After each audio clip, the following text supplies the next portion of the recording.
please just ask you to close the door when you're on that side. Thank you.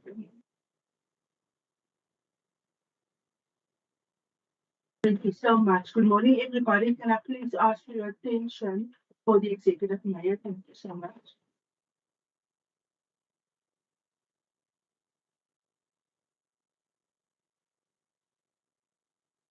Thank you very much. You all may be seated.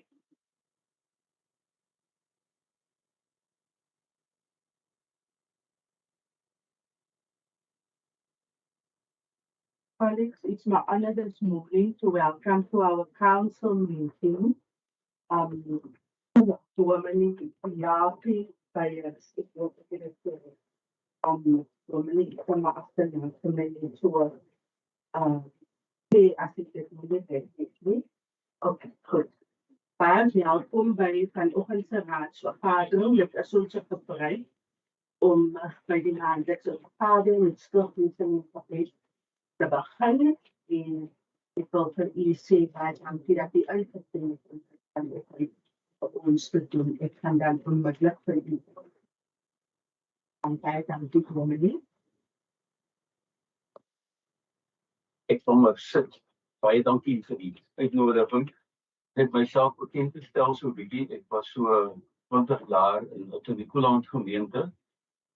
Net aan die kant Grootbrak. So ek kerk daar in die middel van die veld is die boere. Ek is nou so 5 jaar afgetree en ek nie die lewe. Maar baie dankie vir die uitnodiging. Voor vanmorgen net enkele verse uit Johannes 12 uit lees. En dan 'n paar vrae net vra rondom dit. Daar was ook 'n aantal Grieke onder die mense wat fees toe gekom het om te kom aanbid. Let wel, Grieke, die Jode nie. Met ander woorde, dit was mense van buite die Joodse kultuur, wat baie belangrik is. Hulle het nog Filippus, wat van Bethsaida in Galilea afkomstig was, gegaan en vir hom gevra, meneer, ons wil Jesus graag ontmoet. Filippus het gegaan en dit vir Andreas vertel. Andreas en Filippus gaan toe en sê dit vir Jesus. Daar sê Jesus vir hulle, die tyd is gekom dat die seun van die mens verheerlik moet word. Dit verseker ek julle, as die koringkorrel nie in die grond val en sterwe nie, bly hy net een. Maar as hy sterwe, bring hy 'n groot oes in. Wie sy lewe bo my liefhet, verloor dit. En wie sy lewe in hierdie wêreld nie bo my liefhet nie, sal dit vir hom die ewige lewe behou. As iemand my wil dien, moet hy my volg. Tot sover. Ek wil graag stil staan vanmôre net by hierdie enkele sinnetjie. As iemand my wil dien, moet hy my volg. Nou, in my bediening in die afgelope 40 jaar, het ek baie te doen gekry met mense wat sê, ek is 'n Christen. Ek gaan kerk toe. Ek bid. En die vraag het by my opgekom, wat maak van jou werklik 'n Christen? Nou, natuurlik, die heel eerste ding is die vertikale verhouding. 'n Verhouding tot God moet reg wees. Jy moet jou lewe vir die Here gee. Maar dit het nagevolge, dit het gevolge. Gevolg is dat jy ook jou verhouding tot jou medemens moet verander. In horisontale verhouding. En daarom is dit so belangrik dat ons die voorbeeld wat Jesus vir ons gestel het, sal navolg. En letterlik navolg, om in sy voetspore te stap, om te doen soos hy gedoen het. Ek van my sê, ja, dominee, dit is baie maklik om dit te sê, maar hoe lyk dit in die praktyk? Nou kan ons heel dag daaroor praat, maar ek wil vanmôre net so 'n paar vrae vra. En ek bedoel daarby indringende vrae vra. Om mense bietjie weer te herinner, waar staan jy? En ek sê dit nie vingerwysend nie. Ek wil praat van ons. Elkeen as individu, maar ook as raad. Eerste gedagte of vraag wat ek wil stel is, Jesus is uitgereik na hulle wat nie gehaat het nie. Bybelse terme, die weduwees en die wees, die mense sonder regte, die randfigure, die siekes, dan uitbrei op die lys. Jy weet ek het eie ervaring, dis nie maklik om uit te reik na hulle toe nie. Maar wat het Jesus gedoen? Hoe het hy uitgereik? Teen die konvensies van die dag in. Teen die samelewings, om te sê gelowe in.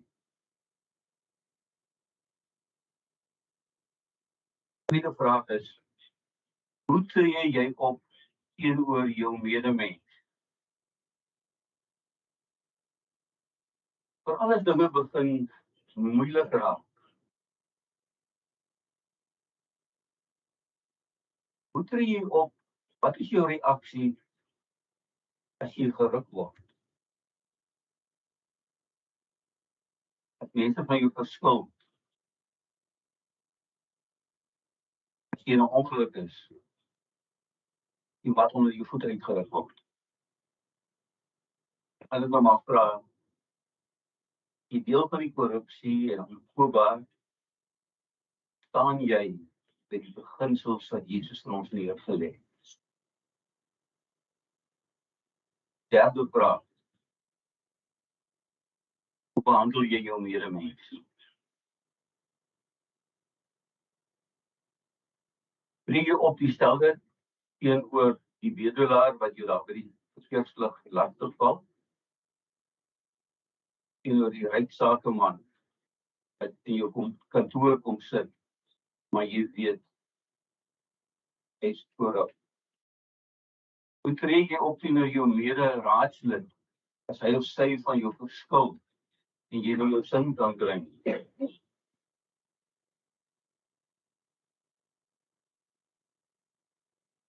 Net 'n paar vrae. Ek sê dit hier nie onderwysend nie. Vraag is hoe, wat sê die Bybel vir ons, wat kan ons doen? Hoe moet ons hierdie probleme waarmee ons almal sukkel oplos? Dan sê Jesus in Matteus 22 vers 39, jy moet jou naaste lief hê soos jouself. Dan hoor, doen maar anders jy in jouself gedoen wil hê. En daarom wil ek vanmôre net twee dinge dra, julle sal onthou. Vra net jou twee vrae. Eerstens, hoe sou Jesus opgetree? Tweede vraag is, as jy in die ander persoon se skoene staan, sou jy wil gehad het dat iemand teenoor jou moet optree of met jou praat of met jou behandel? Amen. Ons by die woorde. Hemelse Vader, dankie dat U vir ons nie net hierdie dinge geleer het nie. Dankie dat U nie net vir ons gesê het om te doen nie, maar dat U U Gees gestuur het. Juis om ons te lei, juis om ons te help om U uit te leef. Daarom wil ons vra vanmôre dat U vir hierdie raad ook juis daarin sal help. Ook met die verantwoordelikheid wat op hulle skouers gelaai is. En ook die mag wat U aan hulle gegee is. Help hulle om dit so uit te leef, dat U daardeur verheerlik sal word. Daarom bid ons ook vir leiding, vir wysheid en vir insig. Amen. Vir my asseblief. Dankie, madam, eers net vir u baie dankie vir die woord. Die het ons vanoggend diepte gevat. En dankie vir die les wat ons as raad en almal wat vanoggend inluister kon vat uit die boodskap wat u gebring het. Ons wil vir u dan 'n pragtige dag hê daartoe wens en ons sterkte met die take en die Dankie. baie dankie. Ons dan vir onderwysminister om sy sinplek in te neem en dan sal ons kort gaan.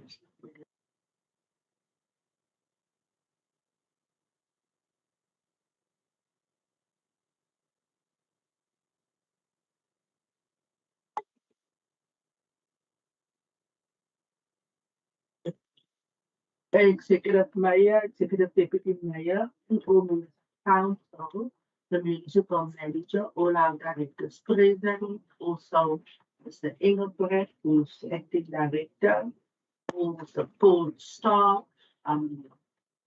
members from the public in the gallery, and those who are joining us online. Special word of welcome also to Ronjal, who's our sign language interpreter. Thank you very much for being present, Ronjal. I trust that you have a very productive council meeting this morning, and I wish you welcome. We have our attendance register circulating. Kindly please ensure that you do sign. Amendment 3 on the agenda is the application for leave of absence. First, let me take the opportunity to welcome all the lady directors, especially after being sick for a very long time. It's heartwarming to see you in the council meeting this morning, and I trust that you will also enjoy the session with us. Thank you, Councillor Reuters. I know that you've not recovered fully yet. Thank you for being here this morning. We have leave of absence for Councillor Kandemeyer, Councillor Kamper, and Councillor De Vrula. Then joining us online this morning is Councillor Gous, who has called in, and she indicated to me that she is sick. So, Councillor Gous, I also wish you well. Godspeed, and please keep warm. Just like to request Eunice that you please assist in terms of Councillor Gous indicating when she would like to speak as such. Thank you very much. There is no other apologies. Can I please just kindly confirm? I have not received anything from Councillor November.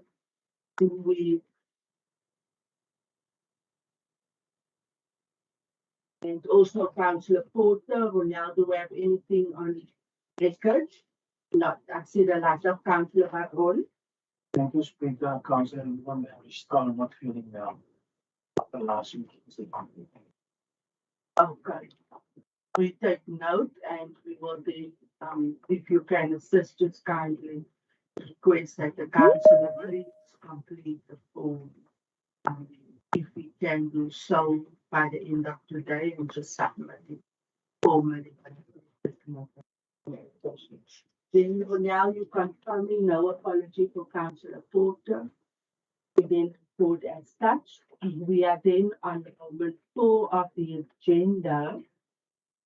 Disclosure of interest in terms of Schedule 1, Code of Conduct for Councillors, in terms of the Local Government Municipal Systems Act 2000, Act 32 of 2000.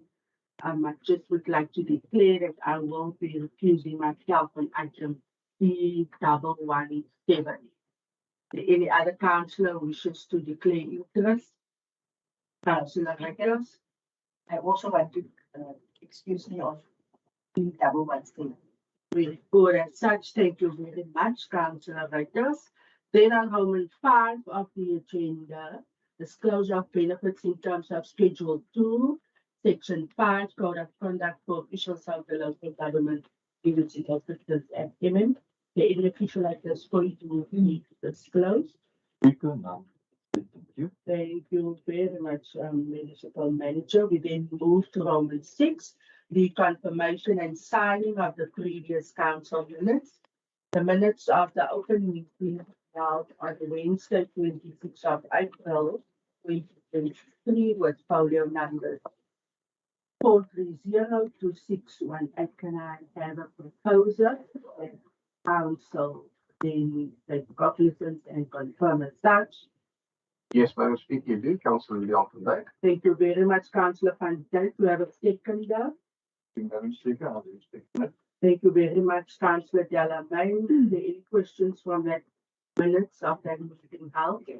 None, we then proceed. Roman 7 on the agenda. Cognizance of the executive mayor and deputy executive mayor resolutions in terms of delegated authority as provided for in section 5918 of the Act on Local Government, the Municipal Business Act 32 of 2000. We have item numbers. Speaker. Morning, Councillor Post. Good morning, Speaker. Unfortunately, my hand wasn't seen.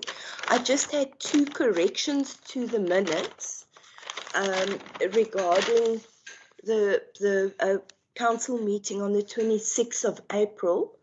Well, actually just one. On item E74, my concern wasn't 100% correctly minuted. The reason I abstained was because the costs were not declared. If that can be corrected. Thank you so much, Speaker. My apologies that I'm now you're on the next item, but I did raise my hand. Councillor Post, is that the only correction? That's the only correction. Thank you. Thank you very much. Note and report as such. Well, it's around I'm putting on so that I need to work. Dan ik translate het knopje op mijn andere tijd. En I appreciate you doing that. Ons is dan by Roman 7. Item number FC22 till FC31. Item number G21 to G25.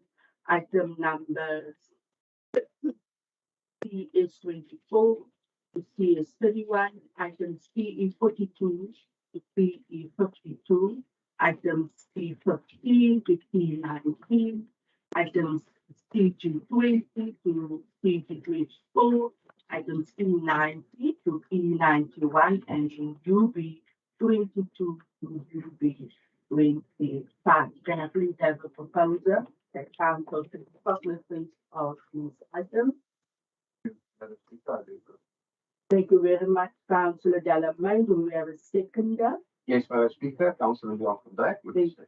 Thank you very much, Councillor Van Dijk. Are there any questions from these items? And for Councillor Post.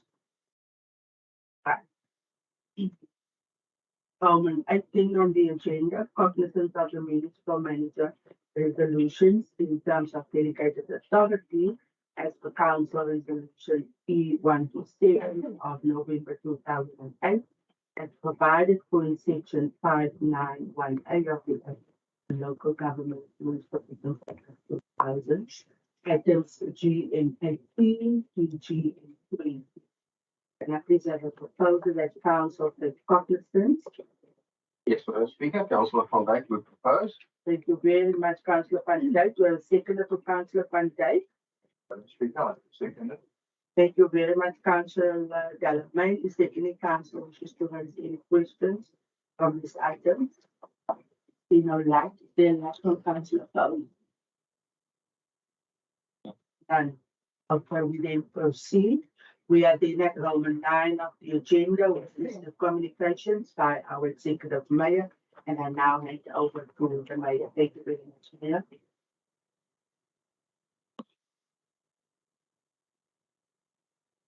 Thank you, Mr. Speaker. Good morning to Speaker, friends, deputy, all councillors, all directors and unit members, also one from the JIBA here, the department and the Food Center, and the protocol observed. I'm going to start on a personal note.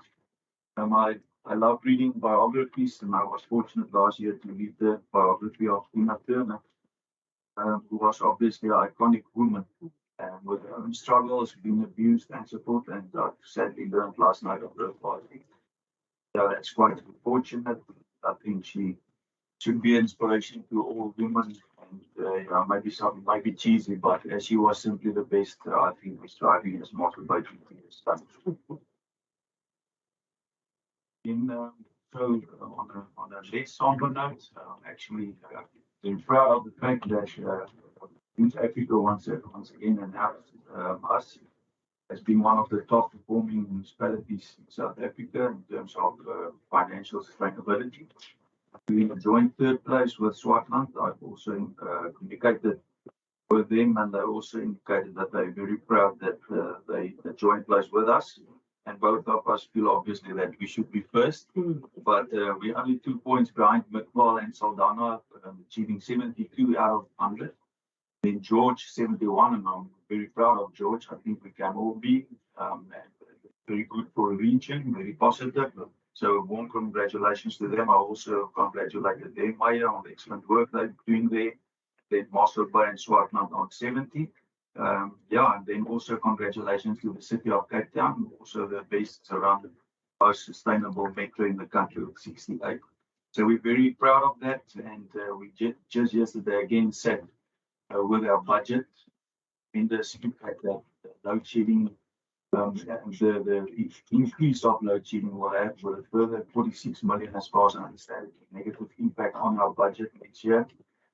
So our colleagues are in tough times, trying times, and a lot less project will be rolled out.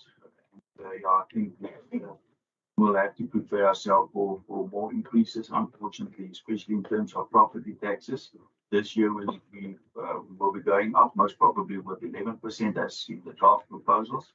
But at this stage, I think we've been cutting to the bone, as we've seen yesterday. And at this stage, to balance the books, we will have to decide to lessen our services, to roll out less projects, or if we're going to maintain what we do, we will have to increase our income stream. So that's been obviously the challenge all along, but I'll address that a bit later again. Speaking of them, I just want to, in terms of governance, various items that we will address in today's agenda as well. I want to thank the administration for their hard work. Some of the items got to do with economical growth in our town, various opportunities. So thank you for all the work that's been done. Then just reflecting firstly on the oil and gas forum and the workshop that we had with the executives. I'm very proud that we've got the chairmanship. And at this stage, we also, the representation there is also on the Oil and Gas Agency South Africa, various other departments, DDAT and so forth, Western Cape Department.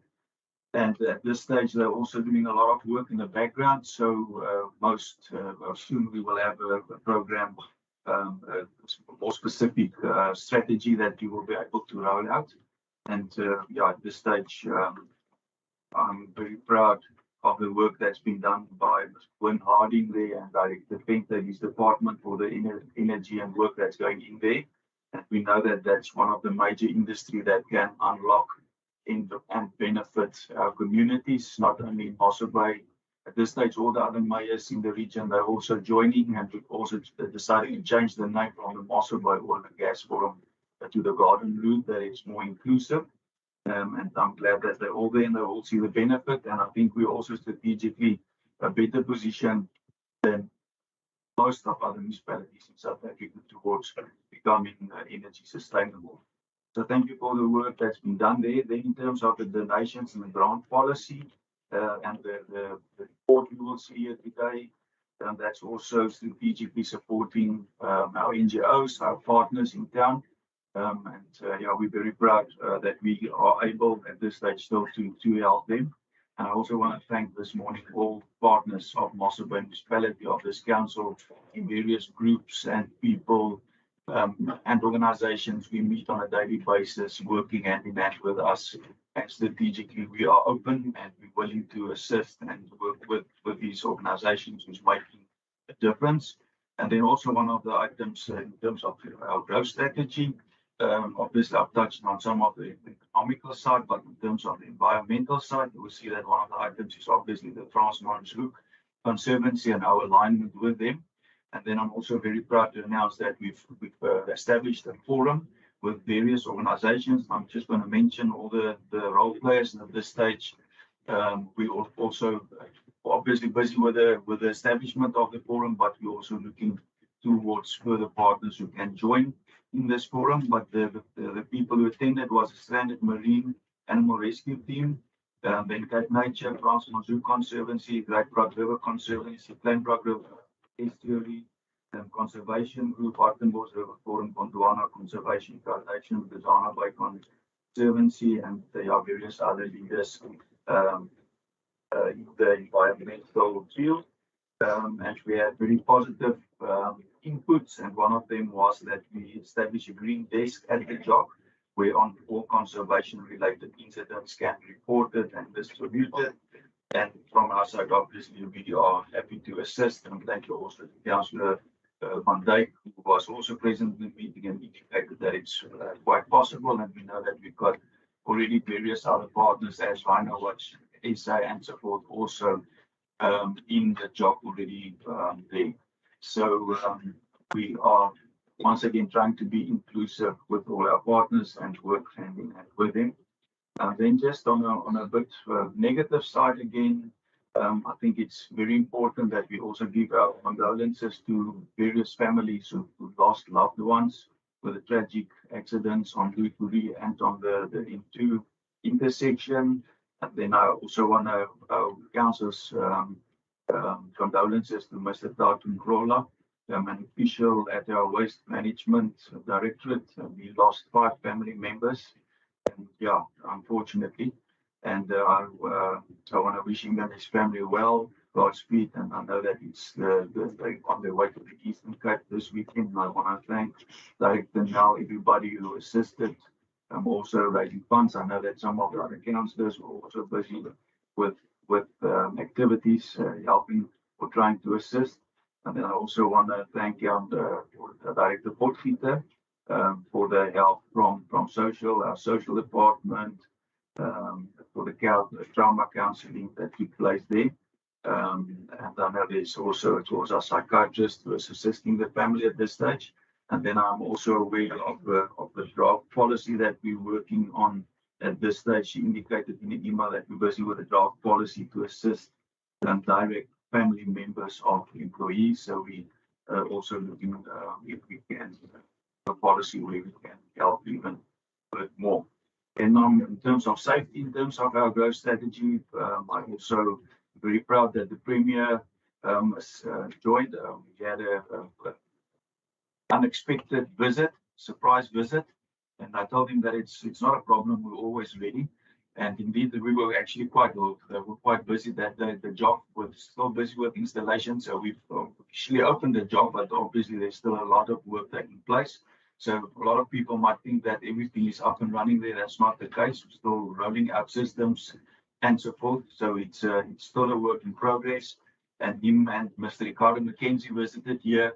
And there might be some good news in terms of them partnering even further with us. We know at this stage they're assisting with a K9 unit, and we will have that opening as well soon. So there's also a lot of work going on there. That dog unit will be for the whole district. So we're very proud to host them in Mossel Bay. And thank you also to the councillor, John van Dijk, Mr. Williamson, for all the hard work happening. I know also various directors, including Director Naidu and various other directors assisting at this stage, helping to get everything ready in terms of our kennels and facilities for the K9 unit.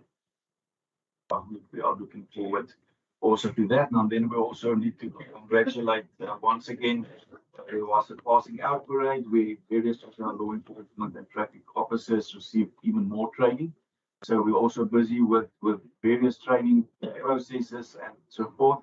And we're also very proud that other towns, I think it was 60 in total, Councillor Leon, 24 people being trained out of the region in Mossel Bay. And we know that even the city of Cape Town, that they're also sending some of the officers here for their training. So thank you very much for the work that's been done as well. Then just in terms of energy, as I've mentioned a bit earlier, colleagues, we know that the national grid is under severe strain. We know at this stage SAR is looking busy working, preparing blackout schedules up to stage 16. And as we've already also communicated, Eskom is putting even more pressure on us to switch the remainder. So obviously, as I've explained many times in this council chamber, the substations Mossel Bay been switched by Eskom, but the sole remaining one, which keeps on some of the critical infrastructure towards Petro SA in terms of regulations. We were fortunate that we were on that same substation, various of the residential areas in Mossel Bay, but at this stage, Eskom asked us to shed some load. For many years, we've insisted and said, but we are not implementing load shedding, so we are not going to go off and shut off. But yeah, at this stage, it's a national crisis, and over the past months, we've been installing telemetry. The argument all the time was not to send our own staff at night to go and do switching, so there was various arguments. So at this stage, we are at the place where we can now switch off more areas to assist Eskom even further. And yeah, I know that there's one or two areas that will still remain on, so working on telemetry to switch them. But at this stage, as we communicated, various other residential areas will also be switched, and we did give the community notice as well.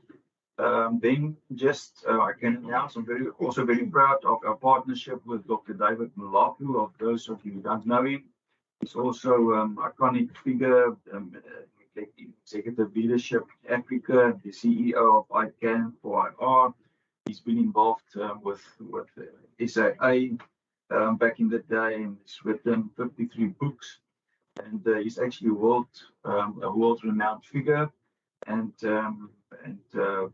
yeah, so I think I'm definitely very proud to be associated with him, and I think Mossel Bay can be. I understand that he's looking to come and establish himself in Mossel Bay MM, and also yesterday morning we've opened a new robotics lab at the Milkwood Library Primary School, of which we can be very proud.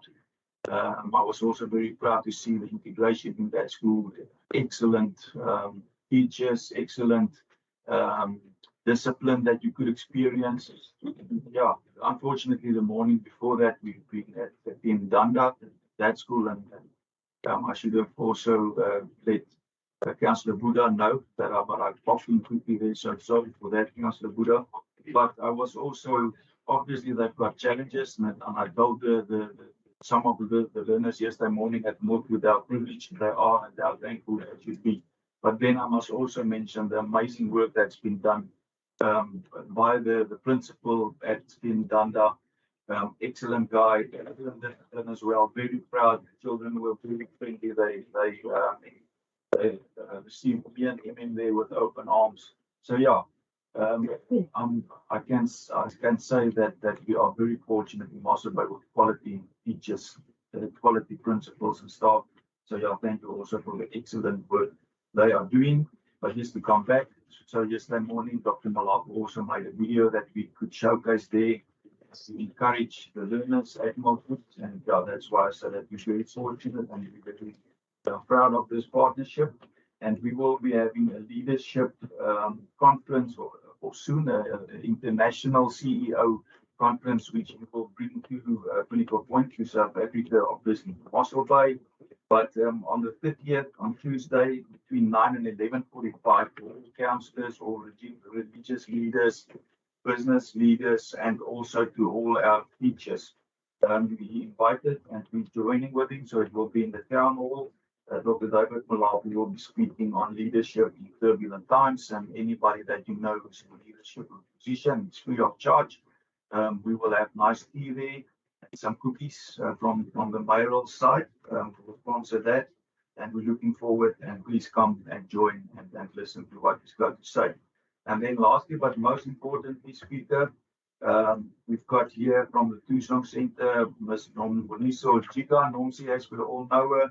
I just want to congratulate her once again with a great work.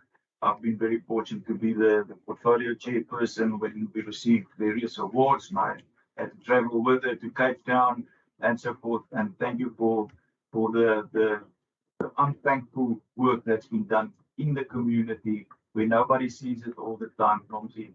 Really appreciate it. And once again, congratulations for the award we will hand over this morning. Thank you, Speaker. Thank you very much, Executive Meyer, for your communication shared. An important thing that I believe council appreciate and also the residents. And thank you for taking the lead. We will now proceed to formally hand over the certificate to one of our officials who is present this morning. Correctly so, as indicated, we know her as Nomsi Chika. I call her Mam Chika, and so that's the rest of the community, because she really needs, in my opinion, a mother figure, not only where she's stationed, but to everyone that crosses her path. So I would like to then now call upon Mam Chika to come to the front, and also Director now to join. MM is also more than welcome to join for the photo, as the ladies make their way to the front, and the mayor will then hand over. And then also the portfolio chairperson of the Tucson Center, that department is Alderman Boyson. Alderman Boyson, you're also more than welcome.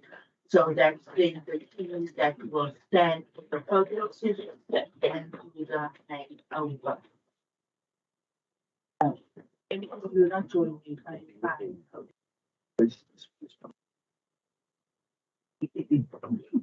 Wow, also, sounds good. I'll let go.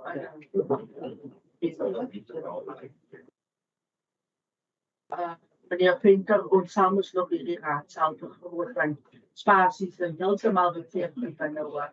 Ek wil hê u moet ernstig kennis neem.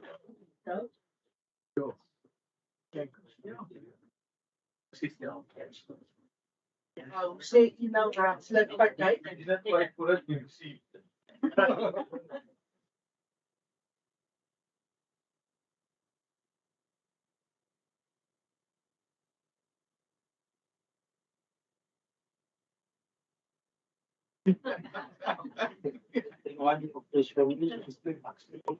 think we can keep Machika warm. Are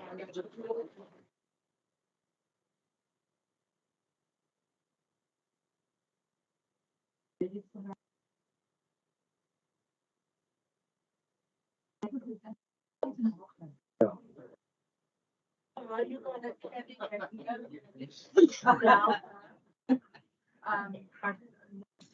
on behalf of the whole council, thank you very much. Please put this up somewhere. I don't know where, but please find some space there at the Tucson Center.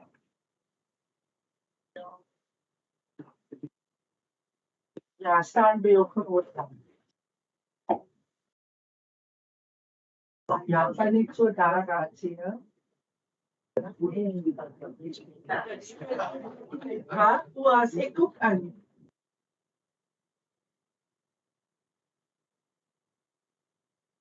Maar die van iemand die weet dit eintlik dokter Chika, nee? Ja.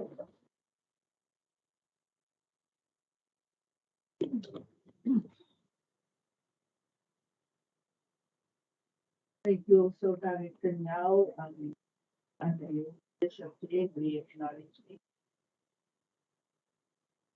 And all the proud of our officials and every department actually. Councillors, thank you very much. I just would like to welcome Councillor here. We report that Councillor Fulford from the council. Thank you very much. We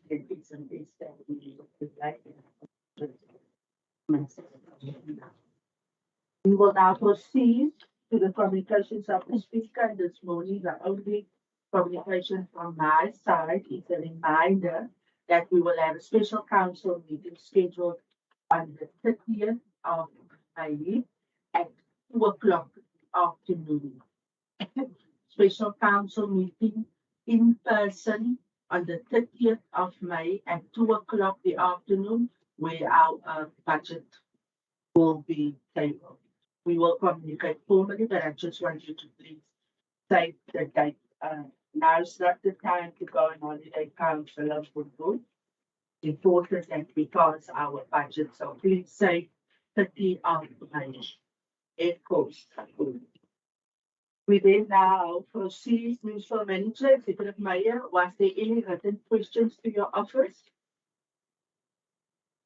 Emin, enige vrae, Mayor, enige vrae? Nothing from the administration. Nothing to pick up. Thank you very much. Councillors, we then this morning also have our list of our council members who have celebrated their birthdays. And we had Alderman Wilson with his birthday on the 8th of May. Councillor Bavuma on the 14th of May. And I would like to congratulate them. I hope that you had a very special day. After the council meeting will pay for the work.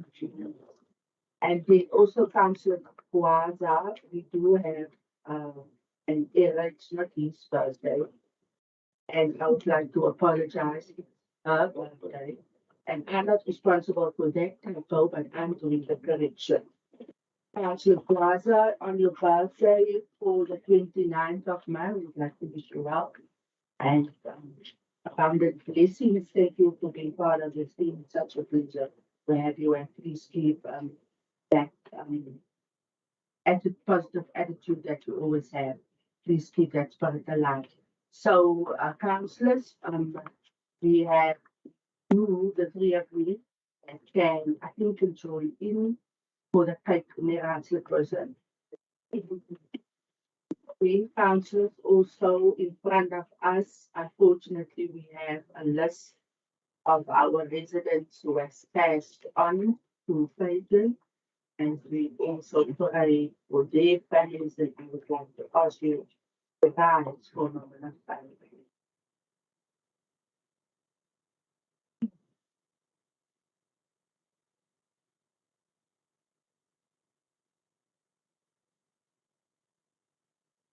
Thank you very much, everybody. You may be seated. Now move to our agenda. And our first item is on page 619, item 392, is the total of capital assets. Can I please have a proposal in the bar? Good morning, Madam Speaker. I'd like to propose. Moving Councillor Furness, thank you very much. We have a seconder. Good morning, Madam Speaker. I would like to second. Thank you very much, Councillor Annie.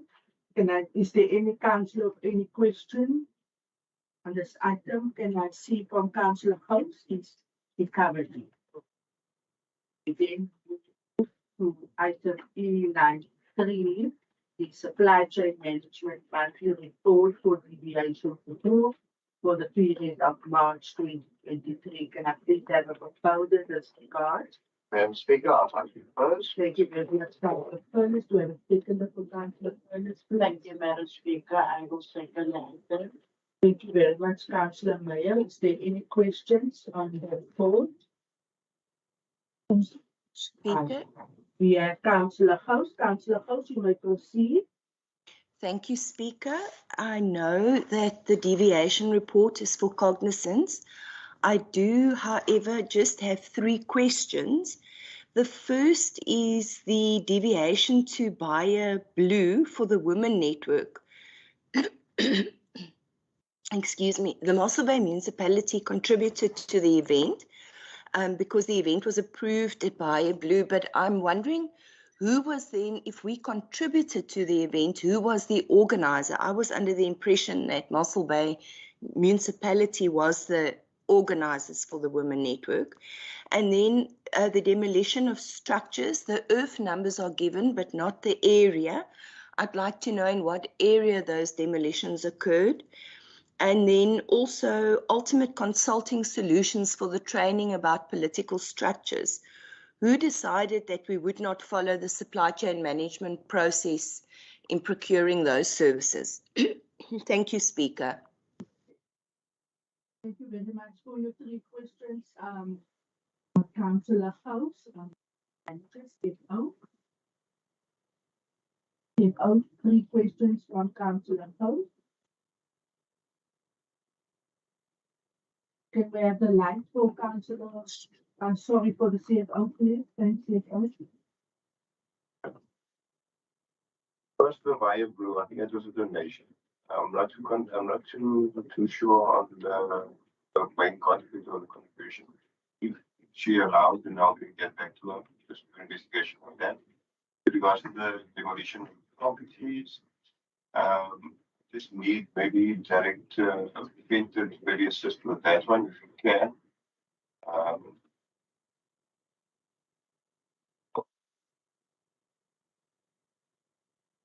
Director Pinto, you can proceed. I don't have a report now, pushing that particular, but it's not in front of me, but I'm sure it's a series of conditions that they do to the lands. In the last, with regards to the special training plan of the responsibilities, that the approval of the deviation, that's all the deviation do go to the municipal manager who can decide on the specific deviation. And then they do look at the skills and the training provided by the respective companies with regards to specific needs identified by the municipality. Thank you very much, CFO. I don't know if Emin would like to add. No speaker, I don't want to add, but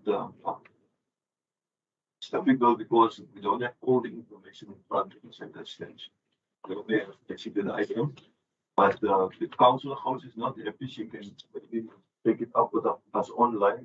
Give her more information if she's not satisfied with what we have now. Thanks. Yes. Councillor House, in terms of the Women Network function, are you referring to the mayoral fundraiser that was held? Speaker, unfortunately, there isn't enough information on that, on the deviation report. It just says Women Network. So I'm not sure. I know that we also have a businesswoman network that the municipality organizes, which was also held at Via Blue. So I just wondered if it was done in collaboration with someone else, and then I can understand that we didn't follow a supply chain management process. But if it was initiated by the municipality, funded by the municipality, excuse me, then I would have assumed that a supply chain management process should have been followed. Thank you, Speaker. Yes, Councillor House, thank you very much. Yes, unfortunately, I also don't have insight, but I want. You are correct. We do have that network, which is ours, that we coordinate, and we do it with partners, and then there was also indeed that mayoral fundraiser at the same venue, and then the municipality paid for that all, and the driving and things. That, you know, that's why I wanted clarity, but I am going to ask that we afford the CFO the opportunity to then present you via email. CFO, it is okay. The CFO is indicating it is, with more information with reference to your question. Is that acceptable, Councillor House? It is. Thank you, Speaker, and my apologies that I did not submit these questions prior to the council meeting. I have just been under severe time constraints, so I thank the administration for assisting us this morning. Thank you. Thank you very much.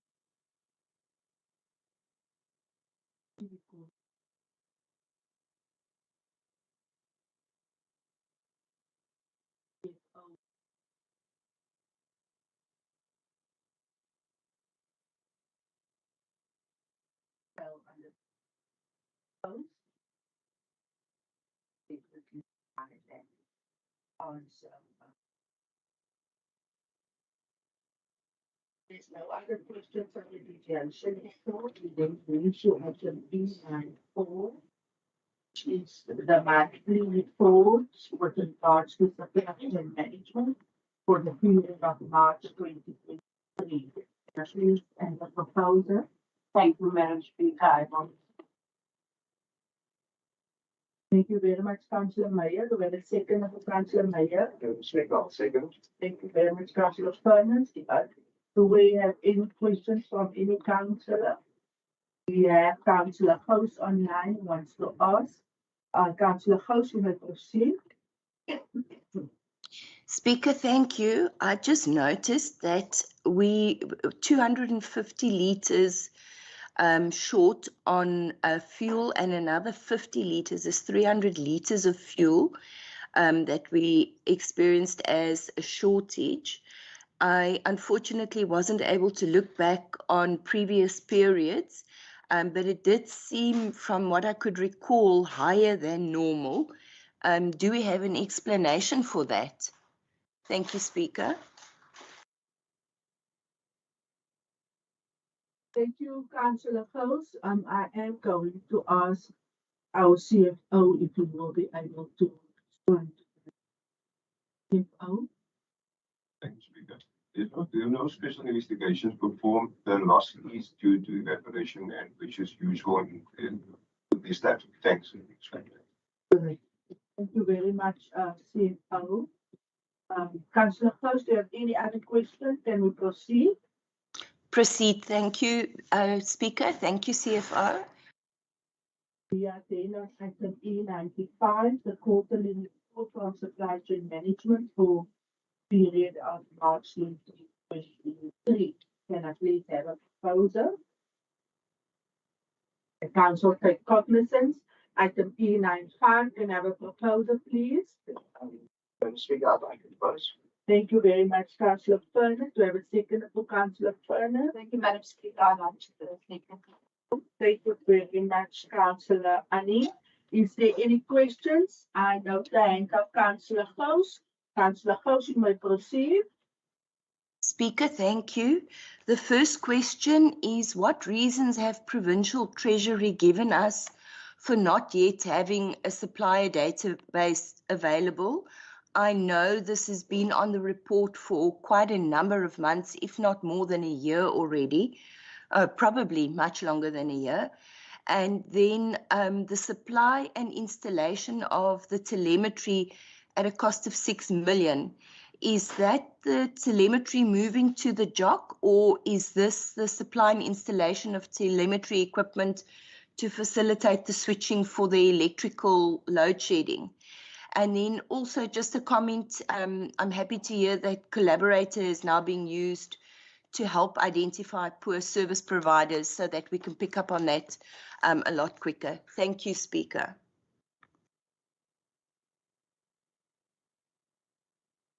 Thank you. Councillor House, the whole school. Ask the CFO.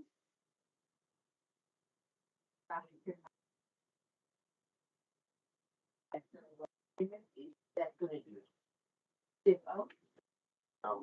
Last to the question you got a provincial treasury and other indicator of the plans and sharing information on CSD. There's continuous engagements with the supply chain management from provincial treasury, but we've got a notification from outside. There's one to be held soon in the next 2-3 weeks or so. I'll then just make sure that the manager attending will then just try and guidance and possibly some position in the next 2 months. Thank you very much, CFO. Mr. Naidu, Director. Thank you, Speaker. I don't have an answer for Councillor House, but I can make some inquiries. Thank you very much, Naidu. Councillor House. Unfortunately, Maybe I can help Mr. Naidu respond to your person. The 6 million for telemetry was definitely not spent at the job. If that's the equipment that was moved to the job was Mr. Naidu and it was just basically installed at the job. So that will be definitely for the general telemetry municipality. And the councillor said to enable Mr. Naidu then to switching in out apart from the check of better. That's what's it. Thank you for assisting the Director, Municipal Manager, Councillor Post.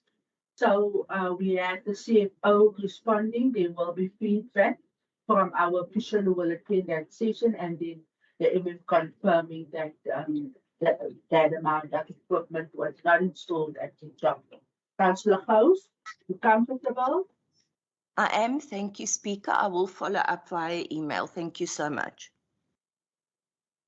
Thank you. You can submit your email, not a problem.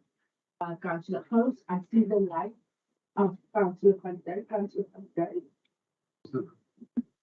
Madam Speaker, if you'll allow me the opportunity, only 2 screens have been permitted at the job in terms of oversight, 1 for water and 1 for electricity, with 2 processors behind the 2 screens. That's always been installed by the job, certainly not the rest. Thank you very much. We take note, Councillor Van Dijk, you confirming what the English also is. Again. Yes. Councillors, we are then at item E98 on the agenda. Right. Even may have we so 96. Page 624, item E96, quarterly report for expenditure section for the period ending the 31st of March. Can I have a proposal? Thank you, Madam Speaker. I move for count. Thank you very much. Do I have a seconder? Thank you, Madam Speaker. I second it. Thank you very much. Is there any questions from anybody? Safi en van Raadse Kousie, u speak goed or smooth. E97 quarterly payment report for the period ending 31st of March. Can I have a proposal, please? Thank you, Madam Speaker. I want to propose this item. Thank you very much, Councillor Annie. Do we have a second for Councillor Annie? Thank you, Madam Speaker. I will second. Thank you, Councillor Mayor. Is there any questions? Item E98, the third adjustment budget for the period 2022-2023 financial year, operating and capital budget. We have the recommendations listed in front of us from points 1 to 3 for council this morning to consider to approve. Can I please have a proposal in this regard? Madam Speaker, I'd like to propose. We have the finance chairperson proposing for approval. Do we have a seconder? Madam Speaker, I would like to second this item. Thank you very much, Councillor Kutsia. Is there any question from any councillor? I see no lights here. Okay. I see the light of Councillor Mkonto. Is there any other lights? And then the hand of Councillor Post. Councillor Mkonto will go first, and then Councillor Post second. You proceed. Councillor Mkonto. Madam Police, we come say that we know. Thank you.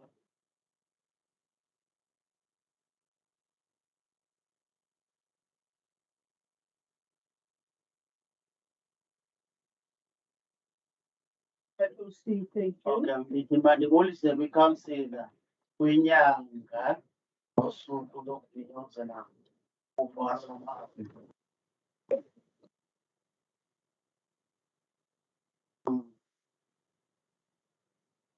okulwa inadabi. Ngicela nje ukucacisela ngale item.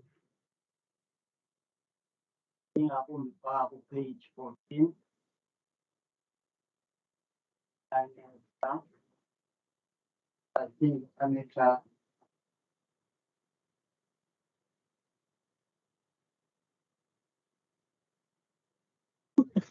Anita Jean.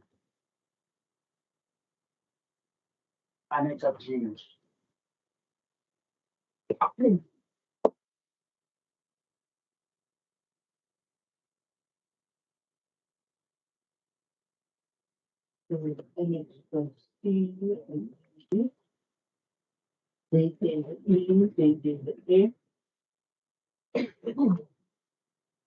Well, Councillor Mkontu, where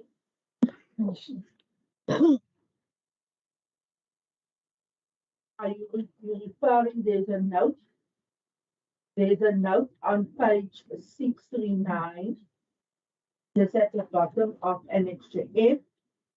It says Annexure G, detailed capital program per capital project provided as separate annexure to the item. Is that your question?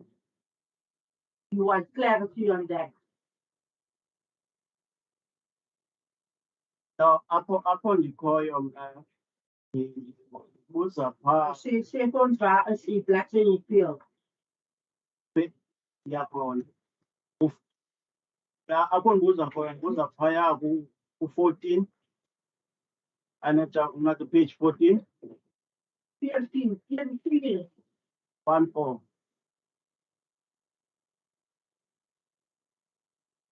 Are you referring to the committee agenda or the items in front of us now? No, the annexure the attachment. Right, let's put that out for the please. So what is some yeah, It's just, I think, referring to page 14 on Annexure G.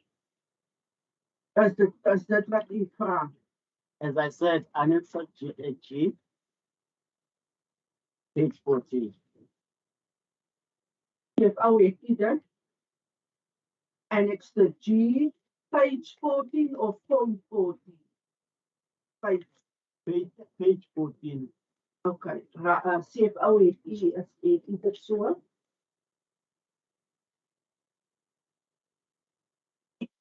Okay, so Council Konto wants an explanation of that annex with reference to the to what is raised. Well, are you able to provide some insight?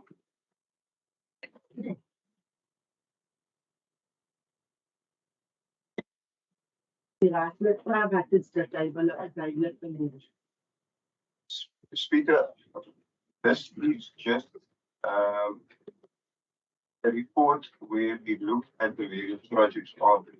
Right? You will see that indicated that there is a budget and the movement of the budget over the various approval that is taking place. Obviously, we start off with the original budget, then we work through a second budget, a third budget, and whatever budget is required as a result of the specific instance of this item that is prepared. So that you will then see, and then you will see whether or not there is any movement. So currently you see on page 14, the budget for those projects that you are that's now being mentioned on page 14 has not seen any photo increase or decrease of any kind. They all the same with regards to each of those specific projects on page 14 of 41 on the sheet. Just some clarity on the item itself. That's how it sounds. The reason for the third adjusted budget is for two reasons. Firstly, there was a break in the sewer system, pipeline system, which needed urgent action, in which we spent in the years about R300,000. It was an emergency, so the cost had to be incurred. After which then the mayor approved, and then within 60 days of that being incurred, we have to bring the mayor has to bring that to council, as well as part of the legislative requirement. With regards to the additional R4 million, there was an additional funds related to Mossel Municipality for the so we have a general implementation of Mossel. It's not a specific area, it's just general technical work that will be executed with your funds as well. And obviously we can't spend any of that $4 million until the budget is for the township. That's the reason. Thank you very much, Mr. CFO. Councillor Konto, comfortable? Okay, umbuzo wami uphaya isakhulu ndiyayivayo yayicacisa nezinye izinto bengayibuza. But ke akho khoyo zenza sidewalks explain about ziphi ezi-sidewalks zakwenziwa in my area. And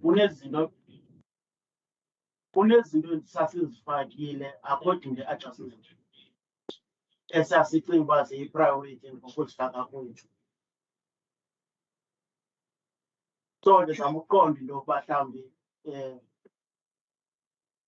inoba kutheni zingaveli ezinye zazo.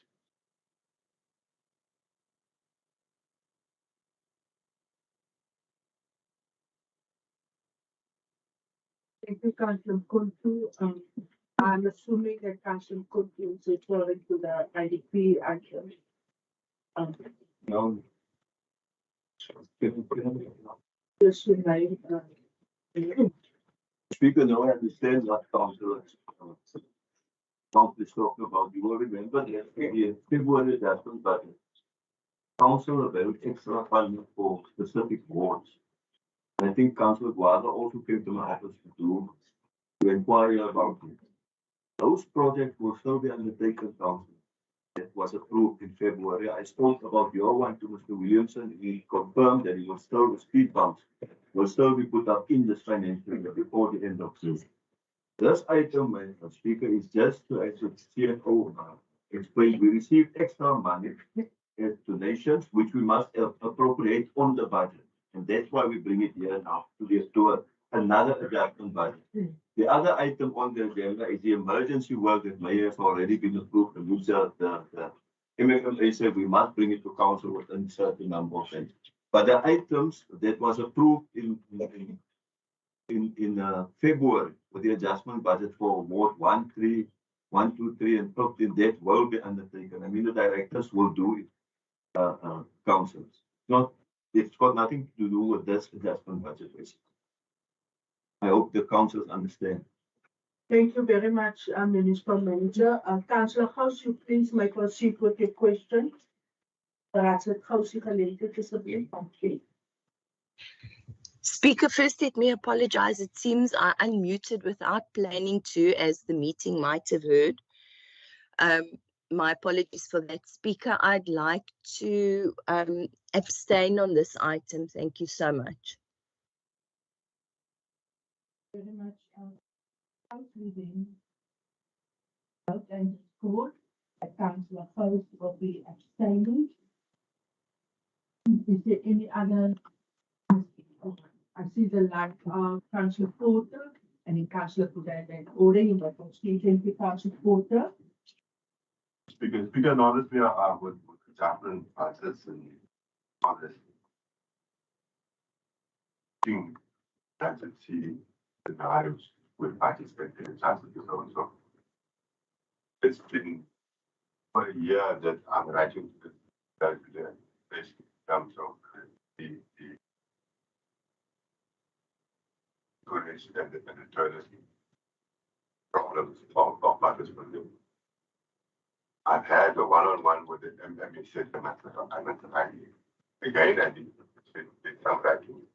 There has been deliberations between myself, the director of the technical services, and the manager for the former settlement.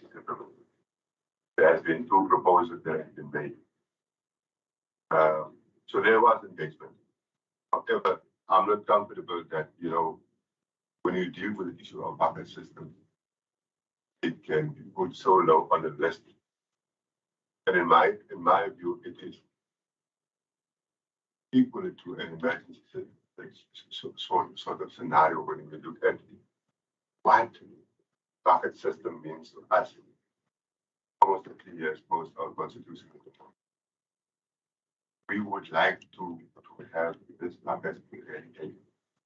If budgets are adjusted in the way that we are seeing here, the question is just how serious are we to deal with this inhumane scenarios of which very old ladies in our communities such as Patrick must suffer.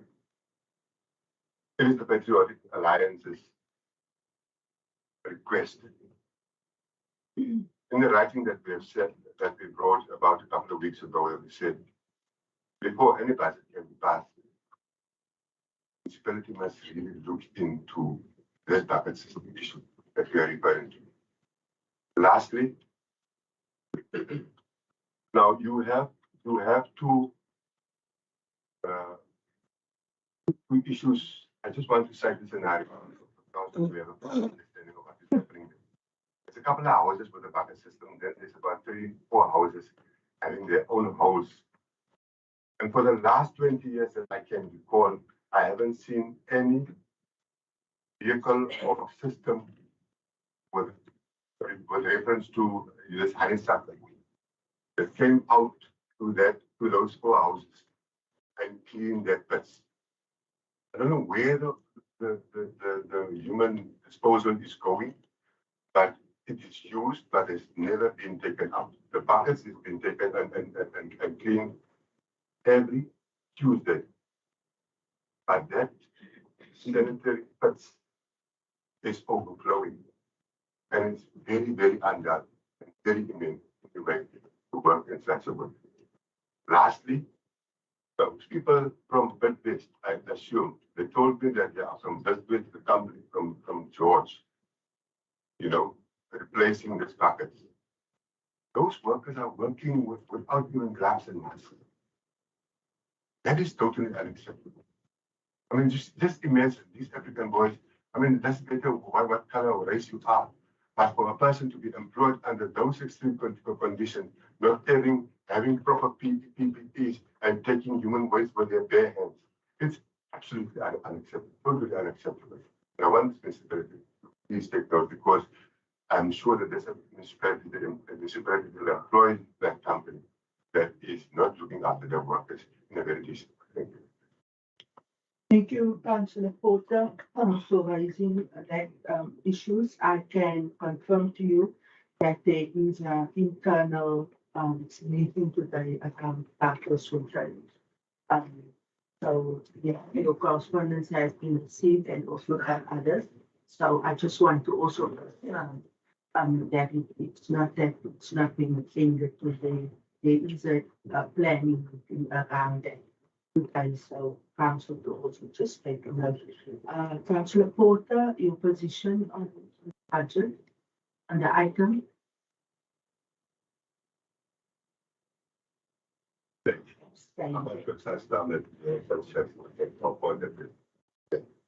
you very much, Councillor Porter. It's recorded that the Patriotic Alliance staying. Councillor Fuda. Thank you, Madam Speaker.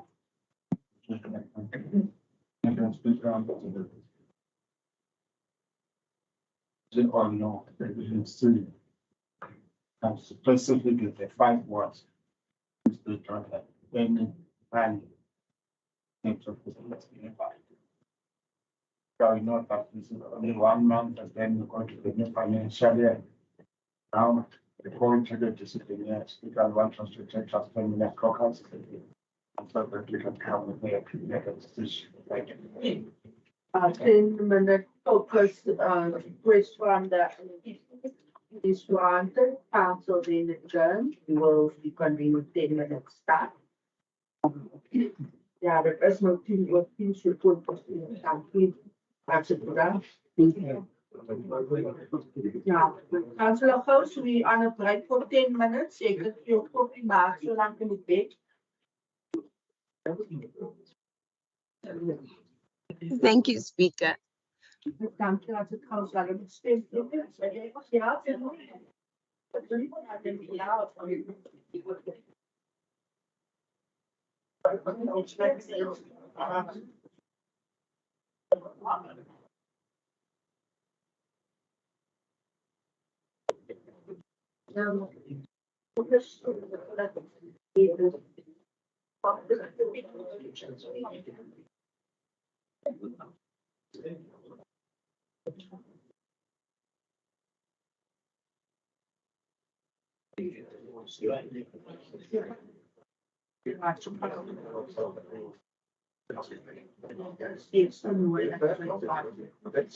Ik heb genoeg van meneer Peter van meneer Lijn. Ja. Because it's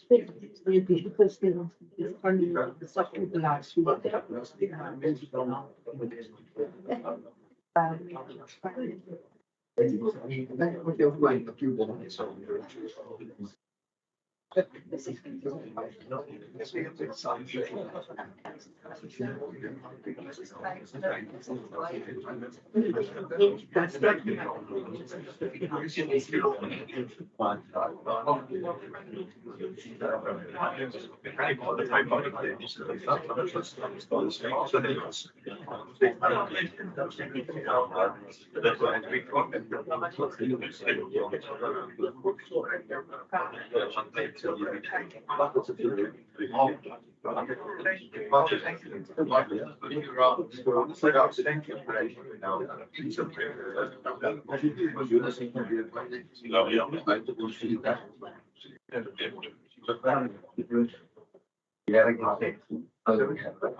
Van mij naar gaan lezen.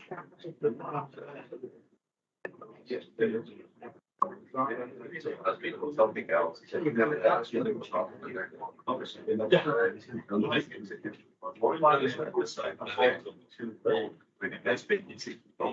Last night, die afgelopen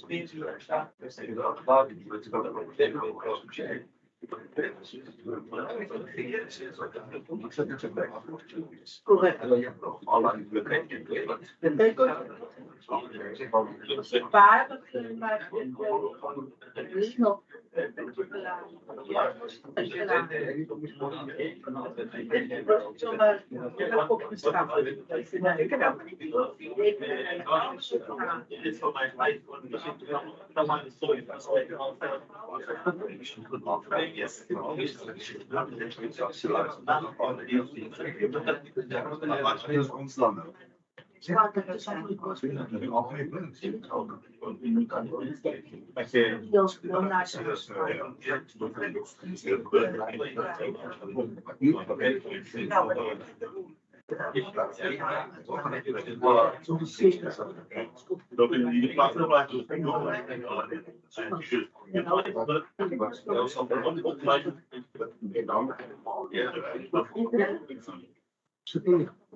All right, do we have everybody in? I don't see Councillor Porter, Councillor Baron, but I will proceed.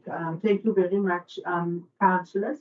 The ANC has asked for a focus. I will look for Councillor Buddha, the opportunity to address council, but before that, I'm going to allow for the council to quickly first check the data. Thank you, Madam Speaker, and thank you, Councillor Buddha. Madam Speaker, just to note, Deputy Mayor is feeling ill, so he's not returning at this stage. Councillor Delamain is assisting him currently, so just make a temporary apology for those two. Thank you very much. Thank you. Thank you very much, Councillor Wood. I'm assuming that somebody will pick up Deputy Mayor's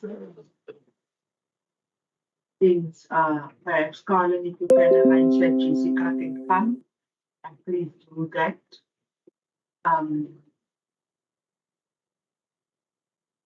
I thank you. We also have Councillor Porter back in the council chamber. We then proceed. Councillor Buddha, will you address the council for the outcome of the case? Thank you. Madam Speaker. Madam Speaker, after I was listening for it to this, I was receiving the Councillor Porter in Chicago Public Park City. Madam Speaker, this municipality is a big municipality. And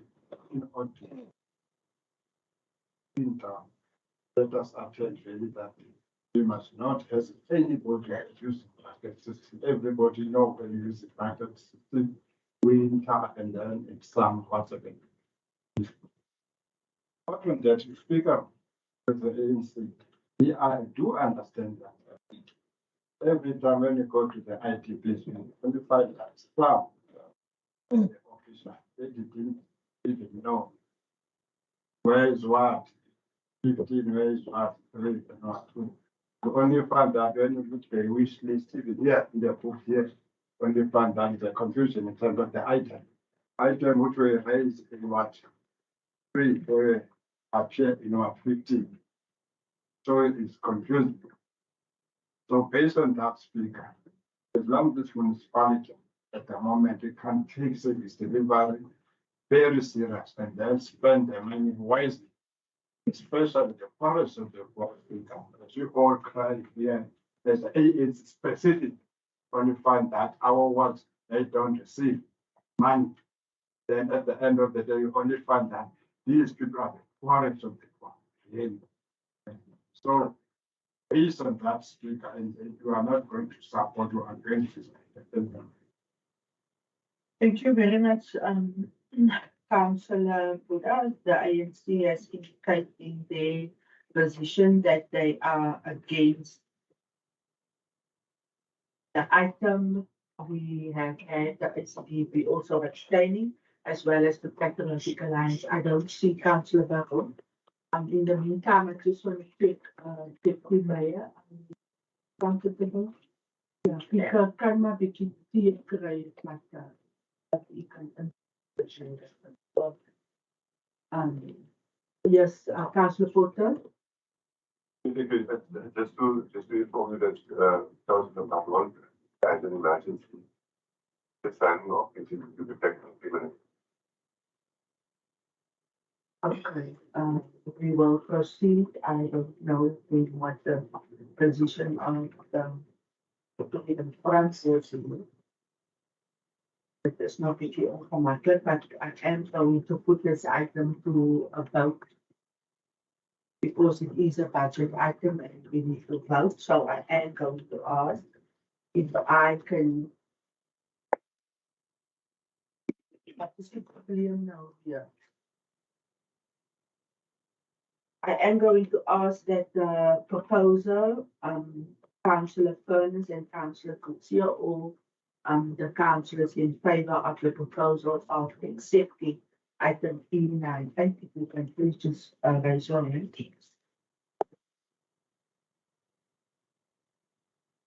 Can we please do the count?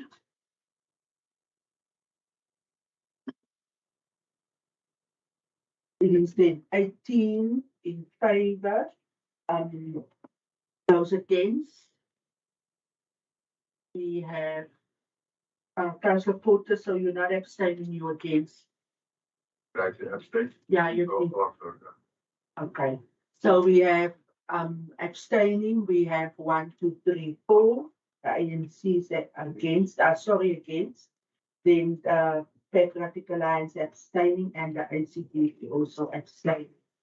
Thank you very much, councillors. We then move to our next item on the agenda.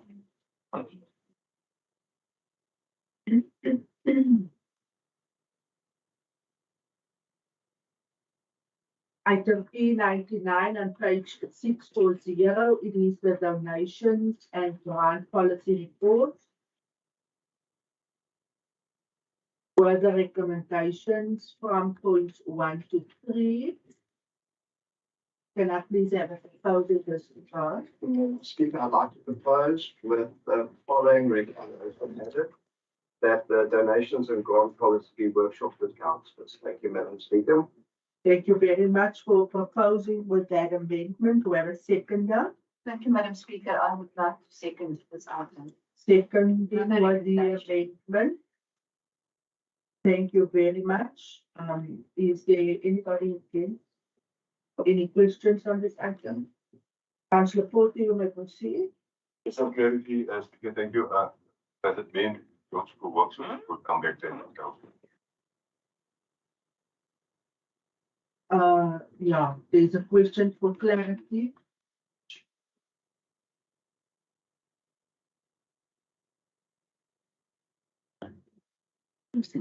Madam Speaker, I'd like to request that we accept the recommendations and add the additional recommendation. Thank you.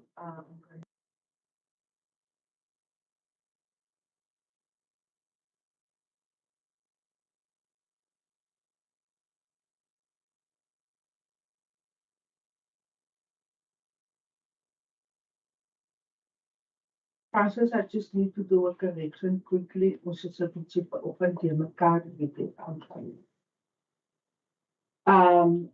On the budget item, the ANC indicated they are against by Councillor Buddha. Can I have a seconder for that? Councillor Kutu. I second it.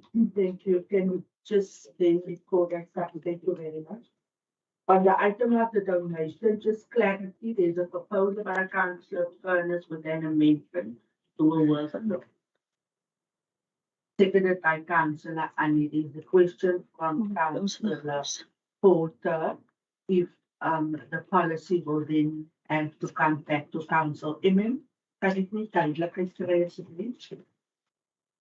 Chairperson, now after the workshop, the policy is being workshopped surely to look at it again. If it's amended or whatever or proposed to be amended, it will come back to council. Thank you very much, So we then have a proposal by Councillor Furness to accept the item with a request of a workshop, and then should there be additional amendments, it will then have to follow the process of coming back to council. Councillor Porter, please gemakkelijk by dankie. Raadslid Gous. Thank you, Speaker. Yes, that was my question as well. What would the purpose of a workshop be if we've already approved a policy in the council chamber? So I would have thought that this should then rather be a draft policy if we're going to have a if we're going to have a workshop after the council meeting. Then I would also like to just ask, Speaker, the monies, the donations that are given to the 8 programs, do we receive feedback from those programs? Do they report back on their efficiency to the municipality? And do we grant the same organizations again in the new year, or do they have to apply again in the new year? Oh, actually, that's a question I've answered for myself. I see in my report, we've advertised it. So yes, I understand new people apply again. So just the question of whether or not we get report back on how that money has been spent.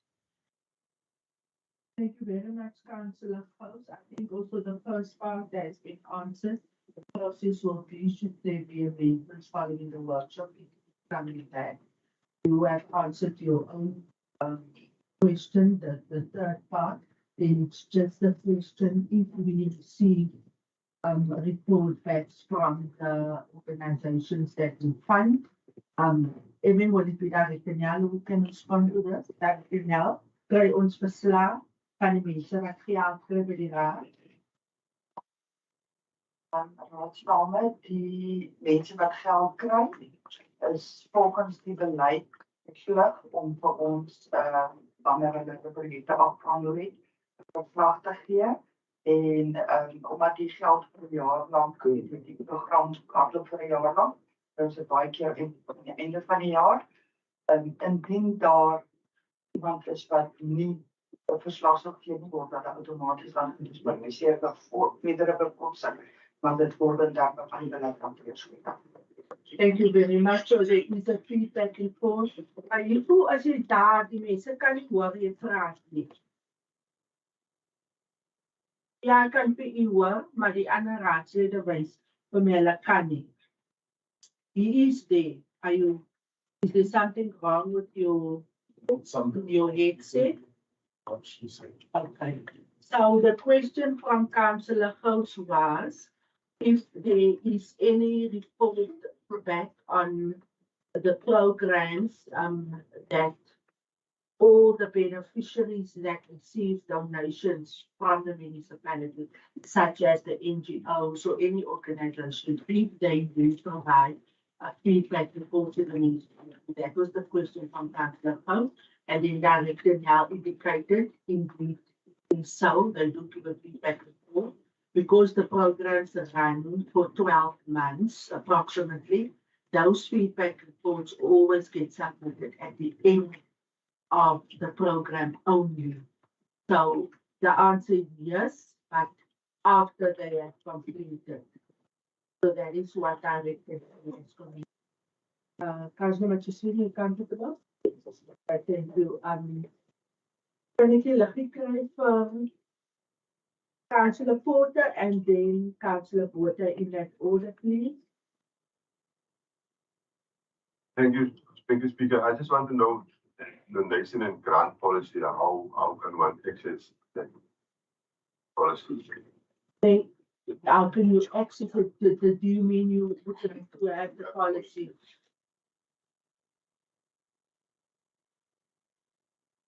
Dat is gewoon niet voor raad.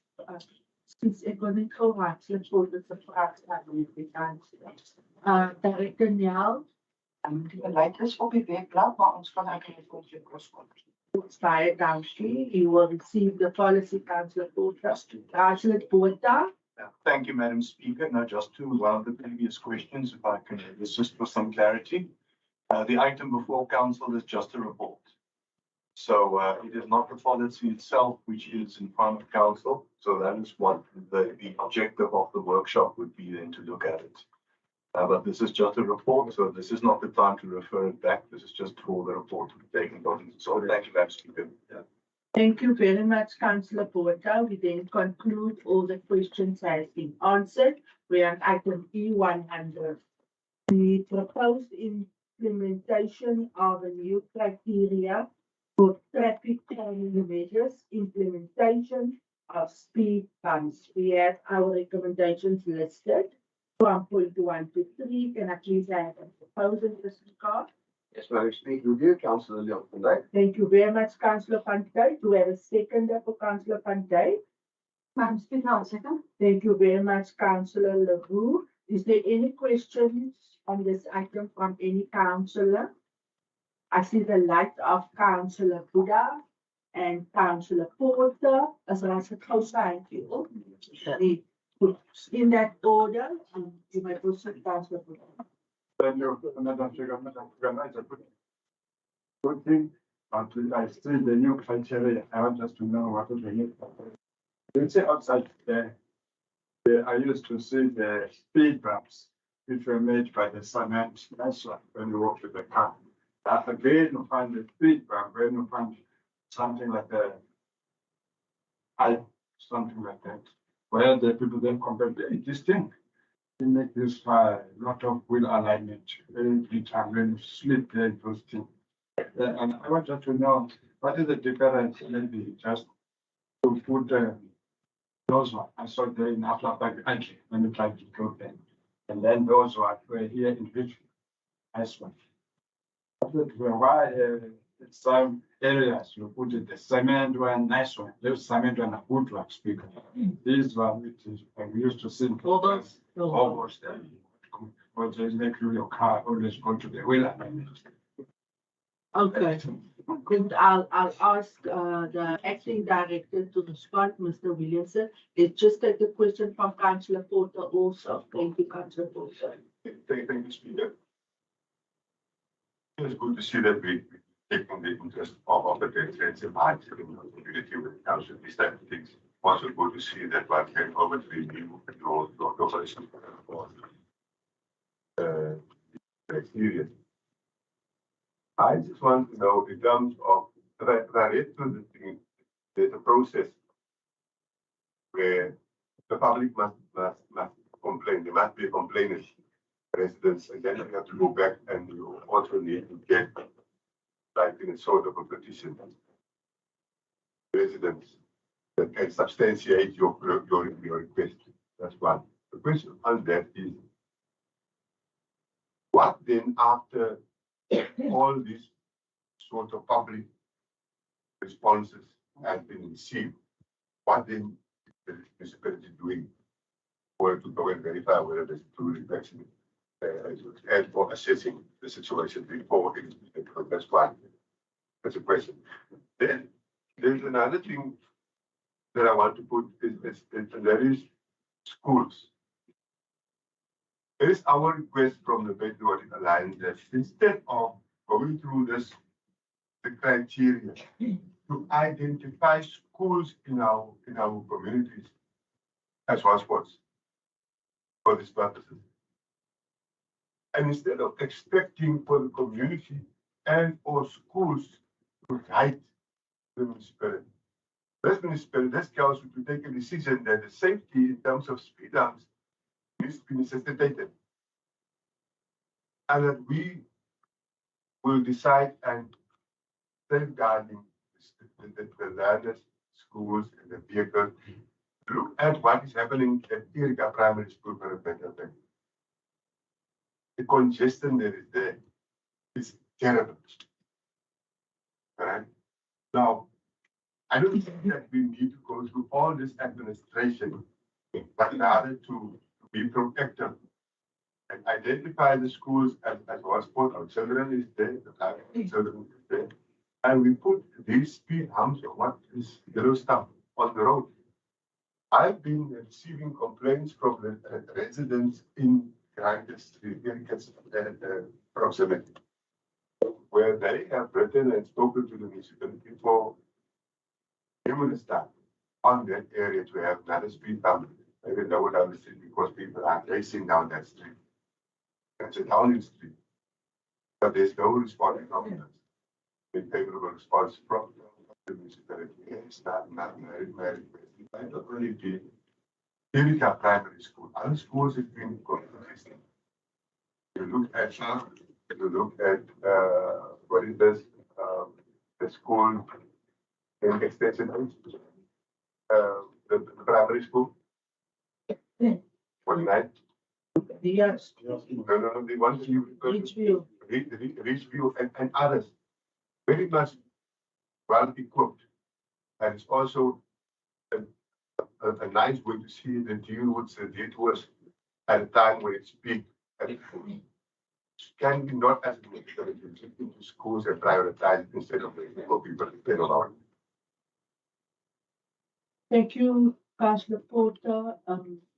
I think this item speaks to a criteria, which I think will also assist in terms of attending to the request. If I look at point 2, it says due to the increase in complaints received following criteria used. So I think that is also why we have this item before us. But I am going to ask Mr. the acting director to please respond with reference to Councillor Buddha's also added question. Hoekom is die een hoog en hoekom is die ander een balletjies, geen balletjies van Williams and she. Speaker, I'll take the liberty to, I used to be the chief of traffic. And when we compiled the original policy, I was the director of community services. It was under my watch. To put a speed hump in the street, you're actually putting an obstruction in the street. And if it's not done right and somebody gets hurt there, council can stand legal action in the face. Now, the current policy that we have is very specific, very rigid. We cannot just, when people complain about something, go and put a speed hump up. The traffic actually goes out and go do some tests to see whether the speed bump is warranted. If it's warranted, we can take it up. We must budget for it, we put it up. If it's not warranted, we may not put it up, because if it's not warranted and somebody takes us to court after something happens, we can lose a case. Now, what we are trying to do here is to bring exactly what you councillors are talking, Councillor Porter, to bring other perspectives into the policy, to make it easier for the chief of traffic or for a director to assist people when we get requests for speed humps. That's why we say sometimes there's we get a request from one resident in the street. Say somebody they drive fast. Maybe it's just one motorbike that's causing the problem. Everybody using that street are affected by the speed bump. That's why Mr. Williams said we will accommodate if there are some mischievous people who exceed the speed limit and drive recklessly in that street. We will accommodate you, but let's get all the people that use that street together and let's do it democratically. Remember, I mentioned earlier there are scientific norms and standards that we must adhere to before we can actually put a speed bump in. So, the Speaker, this item is here to make it easier for our communities. People always will tell you, councillors, that must we first wait for an accident to happen. One of the norms is Mr. Williamson must go and see in that street how many accidents happened in that street. There's a norm, a national norm for that. If no accidents happens in that street, he will tell you, sorry, according to the current policy I have, I cannot put the speed bump in there. But we know that people are causing driving excessively. The other norm is the 85th percentile of speed. In other words, what is the speed of 85% of the motorists in that street? Now, if you have 100 cars in that street and 2 motorbikes drive 120, but the other 98 drive 40, it will not be warranted. But we know there's a problem. That's why we come to council and say, take us on the hand. It's your people outside. We want to protect them. Make the policy a bit more user-friendly for us so that when we act and we go put on the school, at the school councillor, we as officials are protected, Speaker. That's why we bring this policy back, to make it easier for us as officials and to make it easier for you as councillors and for the communities that we must protect. That is the reason, councillor. Councillor Buddha's question. You know, Councillor Buddha, if you take Isolatiso School, I was the director at the time. In 1 year, Speaker, we had 7 children, scholars, being bumped by cars on the speed hump, on the pedestrian crossing before we put a speed hump. So we put that mountain there, the first one. No accident. The problem that we have today, Mayor mentioned earlier about finances that we don't have. To put a speed hump like that up there, Mr. Williamson, they get a quotation, 90,000 rand, Councillor. In other words, if you get 150,000 rand for speed humps in your ward, you're going to put 1.5 speed humps of those. The yellow ones are also effective. And if you don't drive fast over it, it cannot affect your car's wheel alignment. You must just drive slowly. If you look at the bottom of Kwa, where that was also schoolboy was bumped in by a speaker, and then the community went and they made speed bumps out themselves. After we put the yellow stuff up, no incidents. So that is basically, Speaker, why we come to the council administration and say, help us to help the communities outside council report. I hope I've answered all the questions. Thank you, MM. Last by Councillor Porter. Thank you, Speaker. Thank you, MM, for that brief was good to have the understanding under your watch. So this is one area that is a little bit of concern that I want to differ much about it, and that is, where you've alluded to the fact that you must look at how many accidents there was. Now, following Naba, my car is a typical example where I know that the residents that complain. Nothing happened. There wasn't an accident. In fact, there was. But let's take it, there hasn't been any accident. The resident has complained. And then the next thing that happened, the child is bumped. And then the community decide, okay, we have spoken to you, but you didn't listen to us.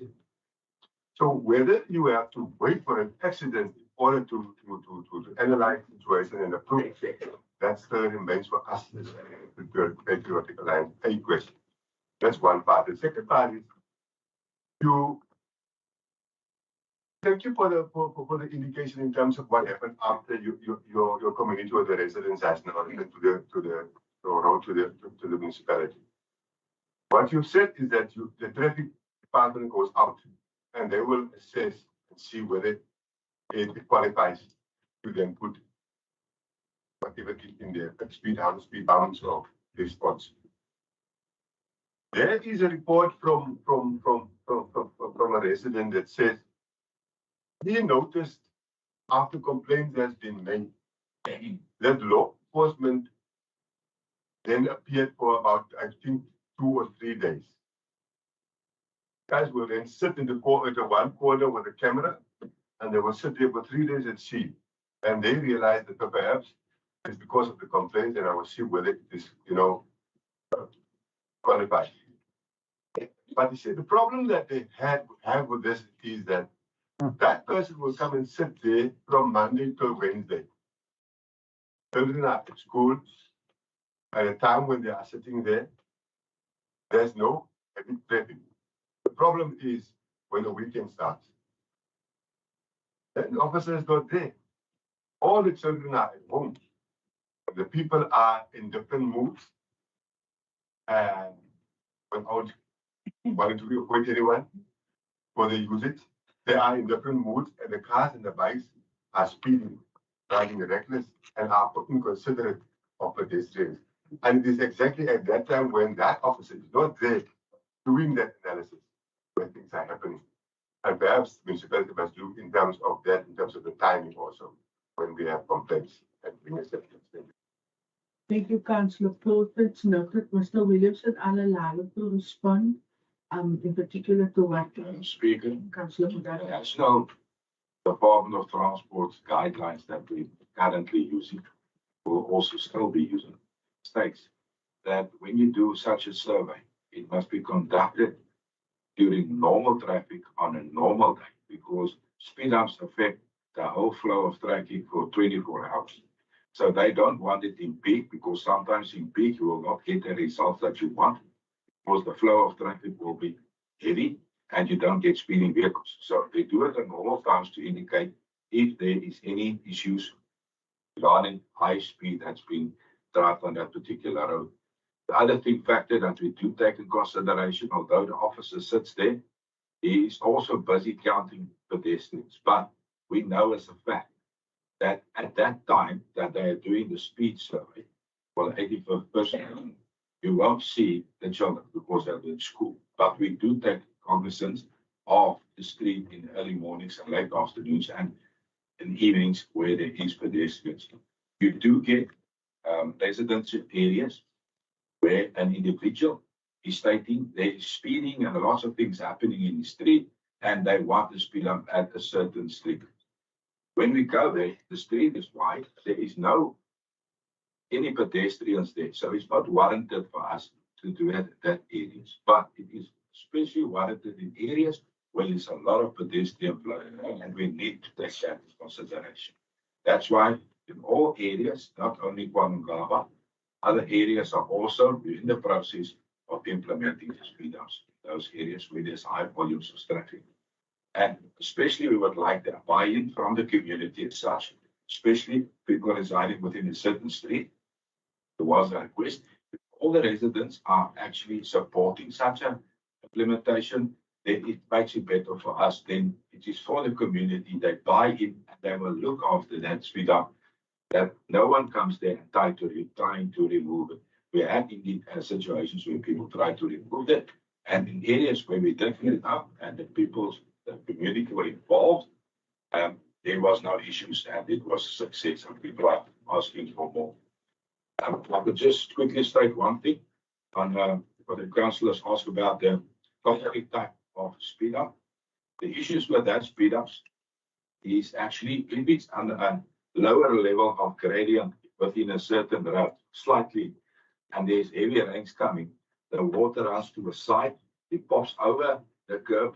And if it's a low living residential area, the water runs down that because the gully that's been allowed for water to flow through is not wide enough. With your Dura bump, we call it a Dura bump, tortoise shells, the water runs through. With your concrete, you also get motorcyclists that is using that concrete one as a ramp, and they ride on one wheel. And there's also complaints in streets where we already have it, where those residents are now complaining about the motorcyclists doing that type of behavior. Motorcyclists are very scared of this yellow speed bumps because they don't know if they can go through it with the speed. They think it's slippery, it's not slippery. And it's been tested. It has no influence on your wheel alignment as such. It's just the motion that you feel that you feel like that is heavy on your vehicle's alignment. But it's been tested and proven and improved. So at that, there is no issues with that speed ups. And it's much cost-wise, much easier to obtain for the amount for one concrete speed up, get more to implement it within our residential street. Thank you, Madam Speaker. Thank you very much, Mr. Williamson. Councillor Coase, you may proceed. Thank you, Speaker. Speaker, the ACDP would just like to comment on the item. Following what has been said, I think that as we've heard from the Directorate, it's not feasible to put speed humps or bumps in every single area where we get complaints. But I think that now that we, with budget improvements with regards to law enforcement officers, the new officers that have been employed, that we more than likely, and if you look at the reports we're receiving from community safety, there is a lot more law enforcement done regarding speeding. So that should act as a deterrent to the jaagduivels. And then I also trust that we're following up on the areas where our speed bumps are being damaged or removed. And then lastly, Speaker, I'd like to encourage parents to take responsibility for their children. And if they are at work and they cannot do so, to entrust their children to a responsible adult that can take care of them. We cannot expect the municipality to babysit everybody's children. I'm especially passionate about children, so I don't say this lightly, but I do realize that parents cannot abscond their duties, and it cannot become the responsibility of the municipality to ensure every single child's safety in Mossel Bay.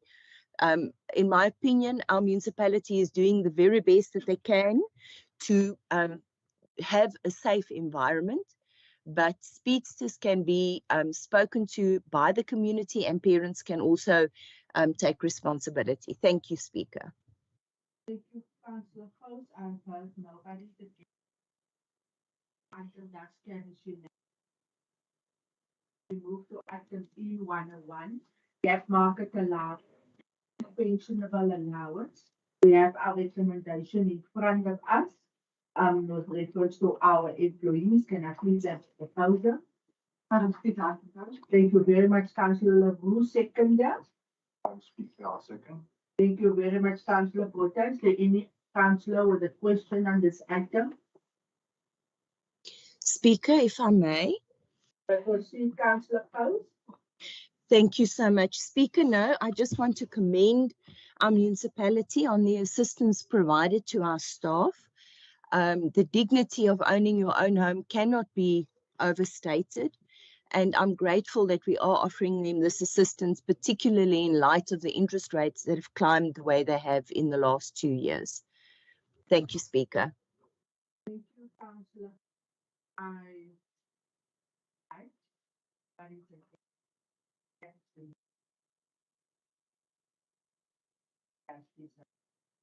We are on item E102, proposed amendments to the private work policy. The recommendations listed 1 to 2. Can I please have a proposal? Thank you, Speaker. Speaker, before we start, I just want to confirm that this item was workshopped and almost all of us as colleagues attended to. Indeed, Speaker, it was important for us to get the information around this item so that we can be able to be on par on this with the information that we get from the item. Then therefore, Speaker, I propose that we carry the item through.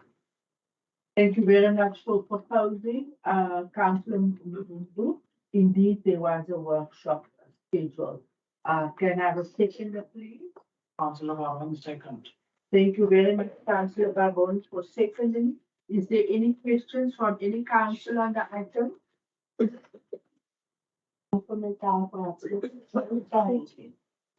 you. The item carries unanimously. We are on item E103, proposed amendment to the Employee Assistance Program policy. In front of council for approval. Can I please have a proposal? Speaker, proposed. Thank you very much, Councillor LaRue. I appreciate this department. We have a seconder for Councillor LaRue. Excuse. What? Thank you very much, Councillor Shatuja. The other part. Do we have any questions from any councillor on this item? Councillor Buddha, Salafi is on. Yes, Madam Speaker, if the union arguments with the headpiece problem. Everybody's happy. As finance from the item that's carried unanimously, being proposed by Councillor LaRue, seconded by Councillor Shatuja. Thank you very much. We are on item E104, policy allocation of business park opportunity. We have our recommendation in front of us for council to adopt this policy for our BIs. Can I please have a proposal in this regard? Thank you very much, Speaker. I would like to propose item E104 by 2023 for acceptance.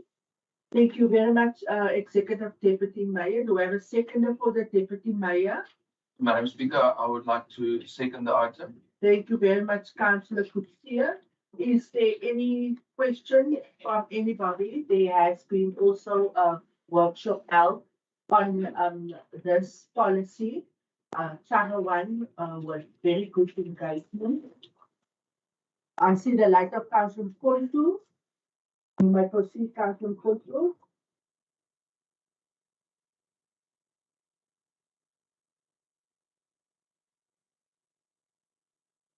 Now, ngixolela i-African Civil Transport. Ngaqale ngithi ikhona ningayenzanga ubulela umfundisi. Umfundisi ebekhona namhlanje noma bekhoyo last council besinayo. Hayi, ingathi bazamguqula, angingomKrestu, ngathi bazamsapha ubuKrestu. Ngicela kule item le lapha ngaske i-item. Nee man, kan ons kopie item kom dankie.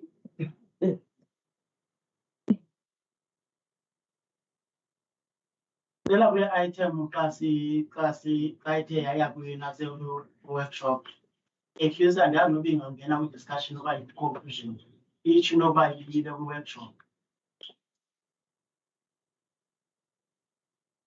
Any item ezayo ebemele mhlawumbe iya kwi-workshop isixelele. But ndinento endirhalela ukuyithetha apha into yokuba apha indle bendikhona kulaa workshop zafakelwa izinto. But kunento eyenzekayo. like unika umntana wakho amonzilekeza esitopi athi samunye usitopi uthi andikunika for 2 hours umthathu usitopi ungamnika enye option. I think it will be raised fine. Into yoba after bephuma kwezi-BI ingabe ikhona enye indlela yokubalungiselela abantu.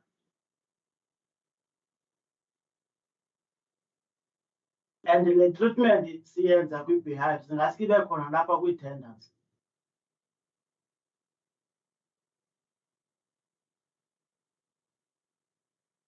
Ungaqashwa okoko kutya abantu abathile kwii-tender.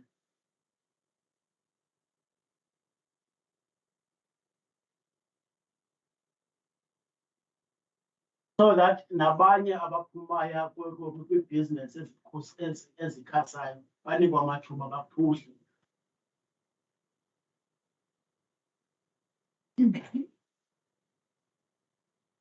I hope policy njengabakhona because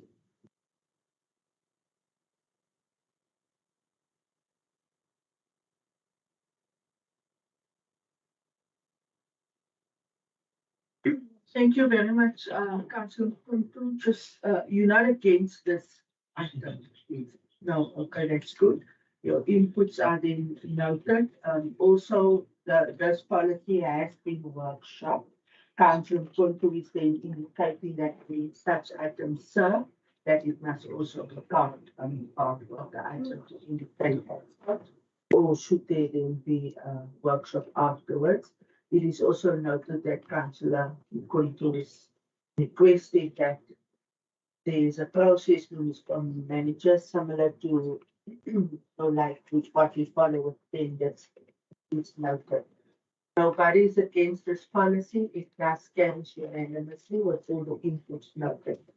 Item E105, Master by Municipal Grant, Financial and in-kind support events policy. We have our recommendations listed for each 1 to 2 for council to approve. Can I please have a proposal in this regard? Madam Speaker, thanks. Thank you very much, Councillor Parker is proposing.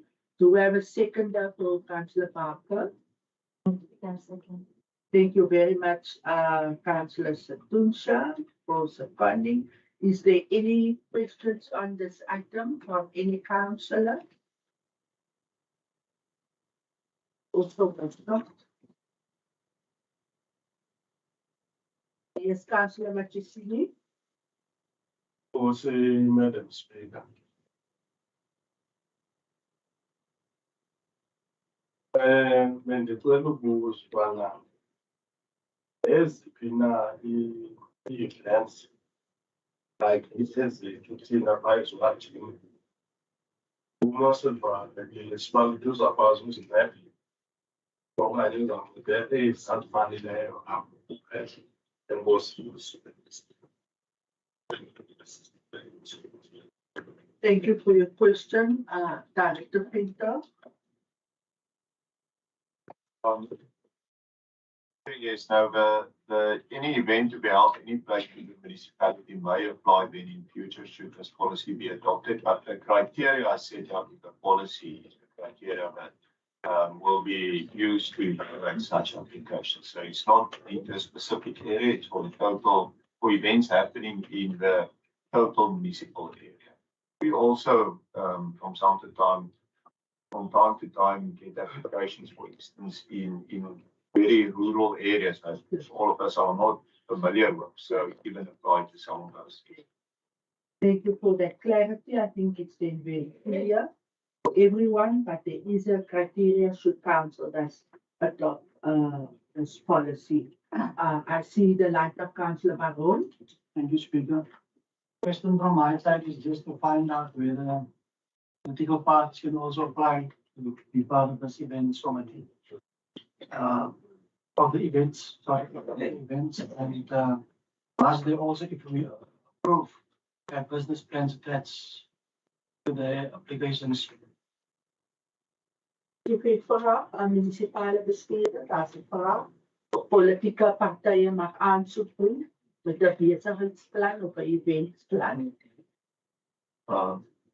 Voorzitter, die Zuid-Afrikaanse democratie, iemand kan aanzoeken. Als de jullie zeggen dat gaan goedgekeurd worden. Door het staat iemand kan je aanzoeken. Dat jullie zeggen dat gaan goedgekeurd worden. Die policy is specifieke voorwaarden, richtlijnen wat ons zal voorwaarden als aanzoeken krijgen.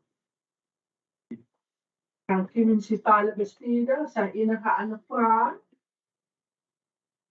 Goed, the item that's carrying. Thank you, councillor. We are then on item E106-565. Speaker. Raad het gauw aan op. Raad het gauw, onze straf by die item, jammer, ons het nie gesien nie. Nee, dis reg, baie dankie Speaker. Ek waardeer dat jy teruggaan. I just want to quickly, with regard to the question from the Freedom Front about political parties, I know the municipality may not be involved in anything political at all. So I'm assuming that the question means if a political party organizes a non-political event. If the municipal manager can just confirm that for me, yes or no. Thank you, Speaker.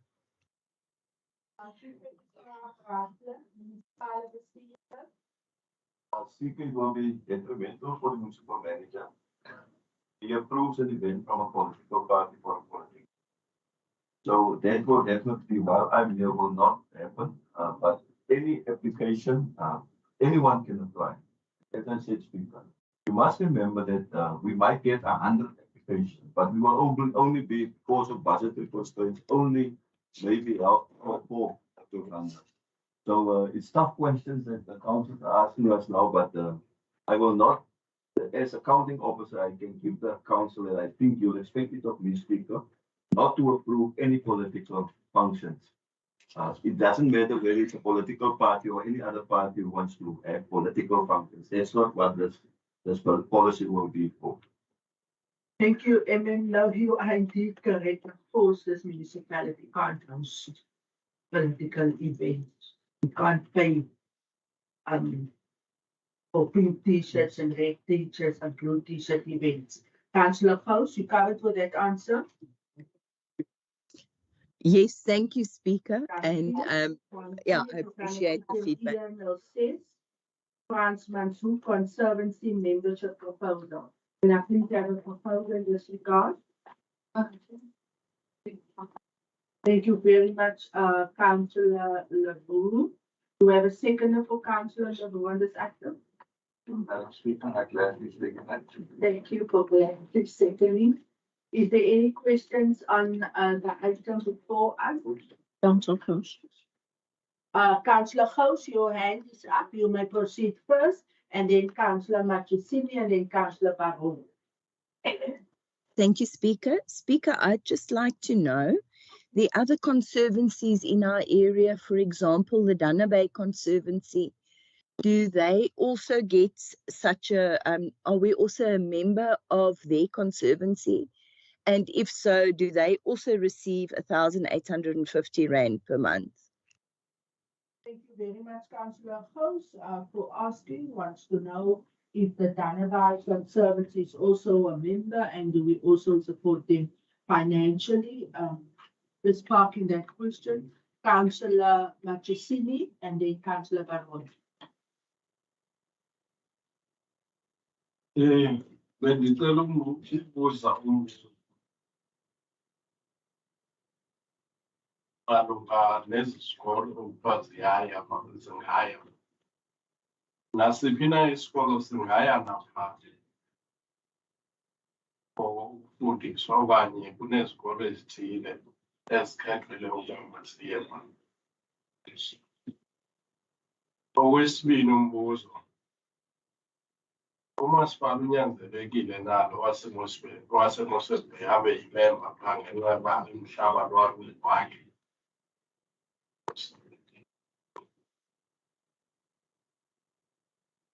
Thank you, Councillor Machusini. Wants to know if all schools will be included in the educator, and then are we obliged to the financial contract? Councillor Baron. Thank you, Speaker. Speaker, I don't know whether my question is a real question, but I know there's people saying in Fransmanshoek, Fransmanshoek, I think is the most beautiful place here in Mossel Bay. Asking the fishing communities. There's people that have owned a piece of land and they don't have access to that piece of land because of, I said the other day with Jaco, because there's people that also want to buy urban land. He said to me, whoa, there's certain people that can't get access to their own urbans and they can't build. I just want to ask from the director, do we have a plan there or what do we do to solve that problem? Dank u, Raadsbaron vir u vraag. Municipale bestuurder.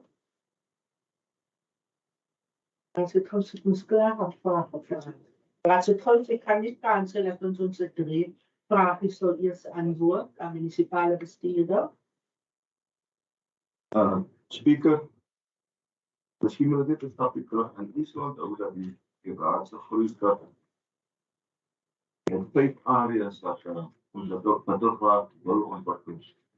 En een van die areas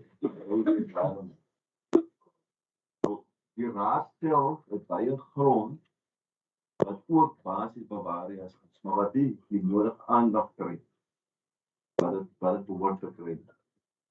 Hierdie intensie wat ek doen om te kyk in hoe mate ons kan gebruik maak van 'n reeds bestaande Bavaria wat ek in die voorreg gehad om te besoek en te sien hoe hulle die area bestuur daar om hulle te kry om die munisipaliteit te help om ons Bavaria's ook agter mekaar te kry of te verbeter as wat het nou is teen 'n geringer teen 'n druppel van wat dit ons sou kos as ons dit self sou doen. As mense kyk, die item net kyk onder punt 4, daar's 6 areas daar wat duidelik uitgespel word waarmee 'n Fransmanshoek Bavaria die municipaliteit weer kan help.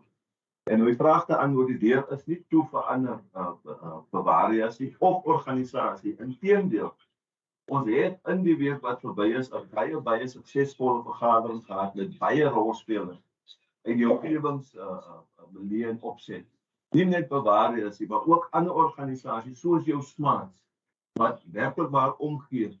En die doel van die vergadering was juist om te kyk, Pieter praat miskien met die beurtheid, maar as ek kan opsit en dit vir die raad sê, ons is op die stadium besig om te kyk na 'n oorkoepelende liggaam vir omgewingsbewaring in Mossel Bay, wat alle organisasies wil insluit wat te doen het met die bewaring van die omgewing. So hierdie is 'n inisiatief wat ons as munisipaliteit gesien het wat kan werk, waar ons kan help. En net een ding voorsitter, die Fransmanshoek so goed werk. En ek het nou die dag eens uitgevind, is omdat elke persoon wat binne in Fransmanshoek bly, lewer 'n bydrae. Ongelukkig is dit nie die geval in ander areas wat ons bly nie. Die laaste ding wat mense oor baie gemeenskappe oor bekommerd is, raadslede, is die omgewing. En in die geval is amper soos 'n CID. Almal wat daar bly moet 'n bydrae lewer. En dit gee vir die Bavaria befondsing om te kan doen wat we kan doen. Dis hoekom die plek so lyk. En ons as munisipaliteit sê ons wil sien dat ons hele kuslyn dieselfde moet lyk soos wat in Fransmanshoek lyk. En dit is, ek dink dis die eerste stap in daai rigting. So om die vraag te antwoord van Raadsgenoot, ons is nie toe vir ander organisasies of Bavaria's wat goed bestuur word. En natuurlik wil ons hulle almal ontboord het. En wat die omgewingsbewaringsopvoeding betref, raadslede, natuurlik, die deur is oop. Fransmanshoek het ook ingestem, raadslede spesifiek is in jou wijk, om te help, selfs buitekant die Fransmanshoek aan, in die groter Mossel Bay, want hulle is lief vir die omgewing, hulle is 'n passie. En ek dink dis wat die raad het, en ons wil bitter graag na die volgende level toe neem. So, ek kan nog nie al die vrae beantwoord nie. Die kwessie oor die bouplanne kan ek hier antwoord nie, want ek kan ons oor die inkomste met Fransmanshoek speaker. So, ek hoop nie, dat daar enige ander vrae is, ons is bereid om te antwoord. Dankie.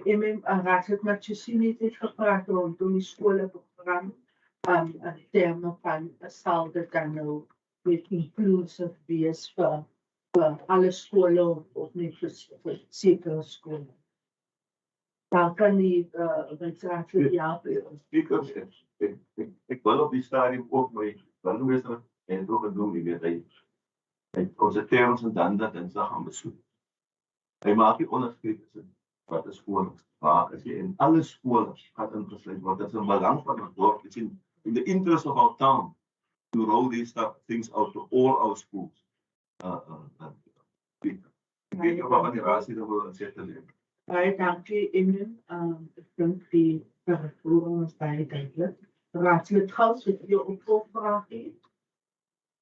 Speaker, thank you for the replies. I think I'm just trying to look through the item to see if this is going out on public participation still. If the MM could just confirm that for me. I can't see that right now.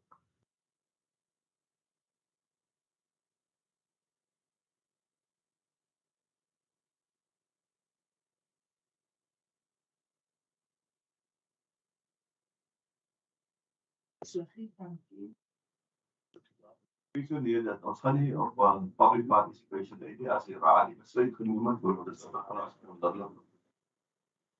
Dankie, munisipale bestuurder vir die antwoord. Ek wil nog voortgaan met die idee. Raadslid Gous. Yes, thank you, Speaker. The ACDP then abstains. Thank you. Thank you very much for stating your position. The ACDP is abstaining. Is there any other, let me ask, with the ANC, Patriotic Alliance and the Freedom Front and their position at this stage? You're not against. Good. Thank you very much, Councillor Matjusini. But the MM indicated that it will be inclusive of the schools. Thank you. Raadslid Baron, is gemakkelijk? Not against. Baie dankie. Raadslid Porter, is comfortable? Isn't here, Speaker, but we are confident. Baie dankie. We then report that the ICDP abstain and the item that stands. Thank you, councillors. We are then on item P107. The proposed alienation of two portions of earth number 7377 in Mossel Bay, situated adjacent to earth 11271, also in Mossel Bay, number 33. That is before. And then Flora. What is done by Thank you, Raadslid Leroux. Flora Road in Dannebai by C. Pretoria. As daar een voorstelling van discipline. Here again, I would gladly. Thank you very much, Lord Councillor. The second of the Lord Councillor is indeed Deputy Speaker. Thank you very much, Deputy Mayor. Is there any questions on the item? Of the alienation in Flora Road, Dannebai, Councillor Buda. Councillor Gous, you may proceed. Thank you, Speaker. I think just for a matter of clarity, the building of the patio and driveway, was that done without submitted building plans by the previous owner? And is the new owner now just seeking to legalize that, if I understand it correctly? The reason why I'm asking this is I'm trying to understand if this was inspected by our building inspectors or if we just did not receive building plans from the first owner that built the patio and driveway. Thank you for your question. Municipal manager will be able to assist us. The director Pender. Because I can't recall exactly, but usually these are things that's by the building inspector currently. What happened in the past, I cannot always stand in. If you build over your earth boundaries, in most instances, there are no approved plans submitted, as it is illegal and it can be considered by municipality. So I think in this instance, it's a bit of both. Maybe it was detected by the current inspectorate. But secondly, also the owners nowadays tend to try and legalize all building activities on their properties, as with various other laws also coming into play recently that wasn't there in the past. And so perhaps this was also one of those where he tries to legalize his existing property and therefore going under request of trial. Thank you very much for your clarity provided. I see no light of any other councillor. Councillor Mkuntu. Everything. Mr. Vender, ngicela ukubuza. Sithi mna ndingumeza nawe. Kwakho ndibona uyadi ongayisebenzisi i-open space nje ongathi uba awuyisebenzisi. Ongabonanga wena ndokhe. Then after ndokhile xa ufuna la open space uthe wayiqwalasela uba kukhiwe. Then ndithi hayi akasundithengisele. Encroachment, ungayivuma?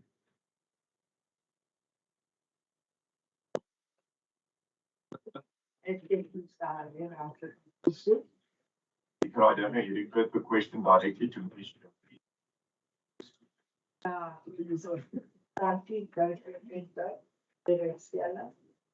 Para allow you to respond.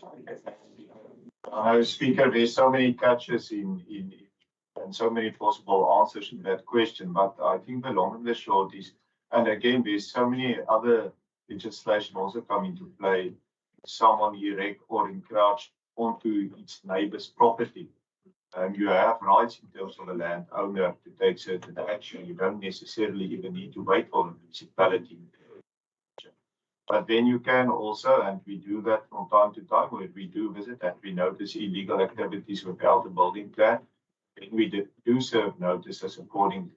But yeah, there's various answers to that. So I hope that to a certain extent clarifies. Thank you, Mr. Pinter. The municipal manager would like to add. Speaker, if I can just ask that the council must protect us as officials. So let me find to answer Councillor Gouw's original question whether the encroachment was there when this owner took over, it is actually the case if you look at this. Look at the communications in the application of the secretaries, he mentioned that in 2011 when he bought the property, the encroachments were there.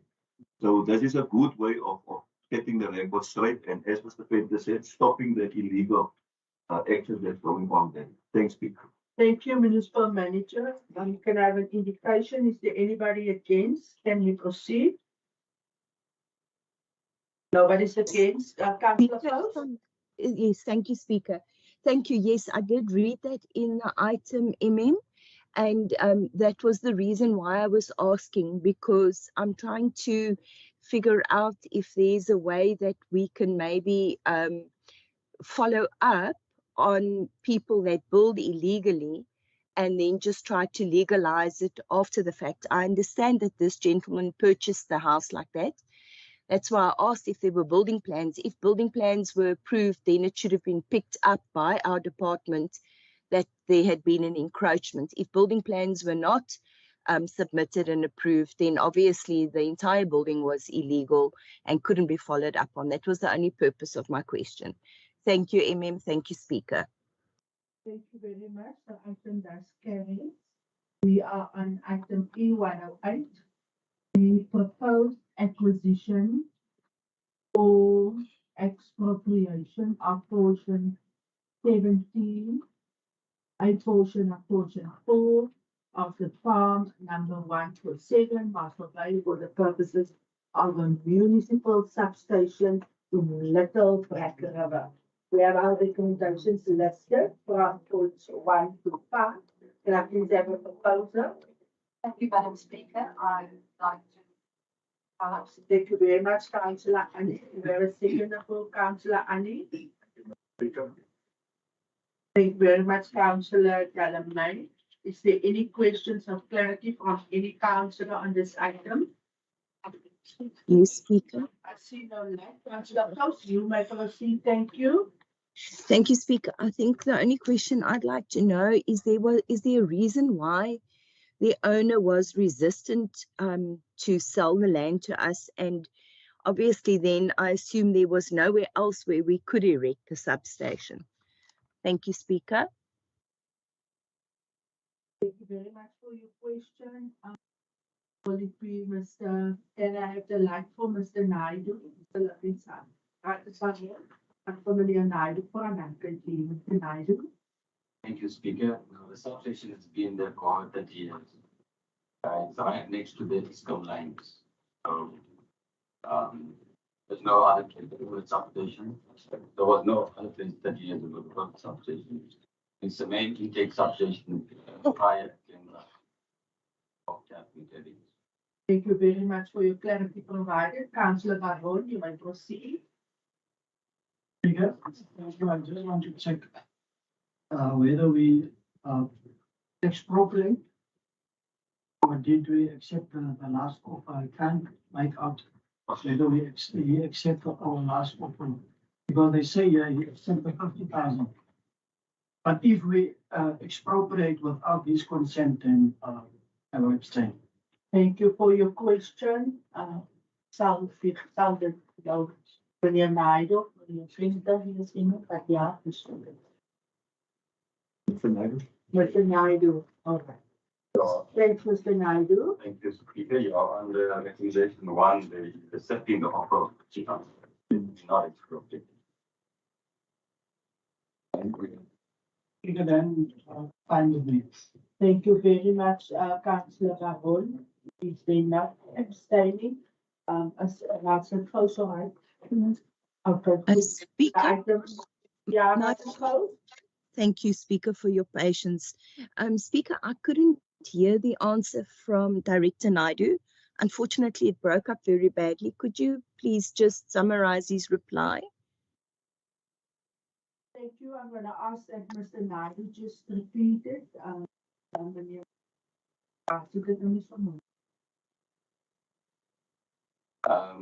Yeah.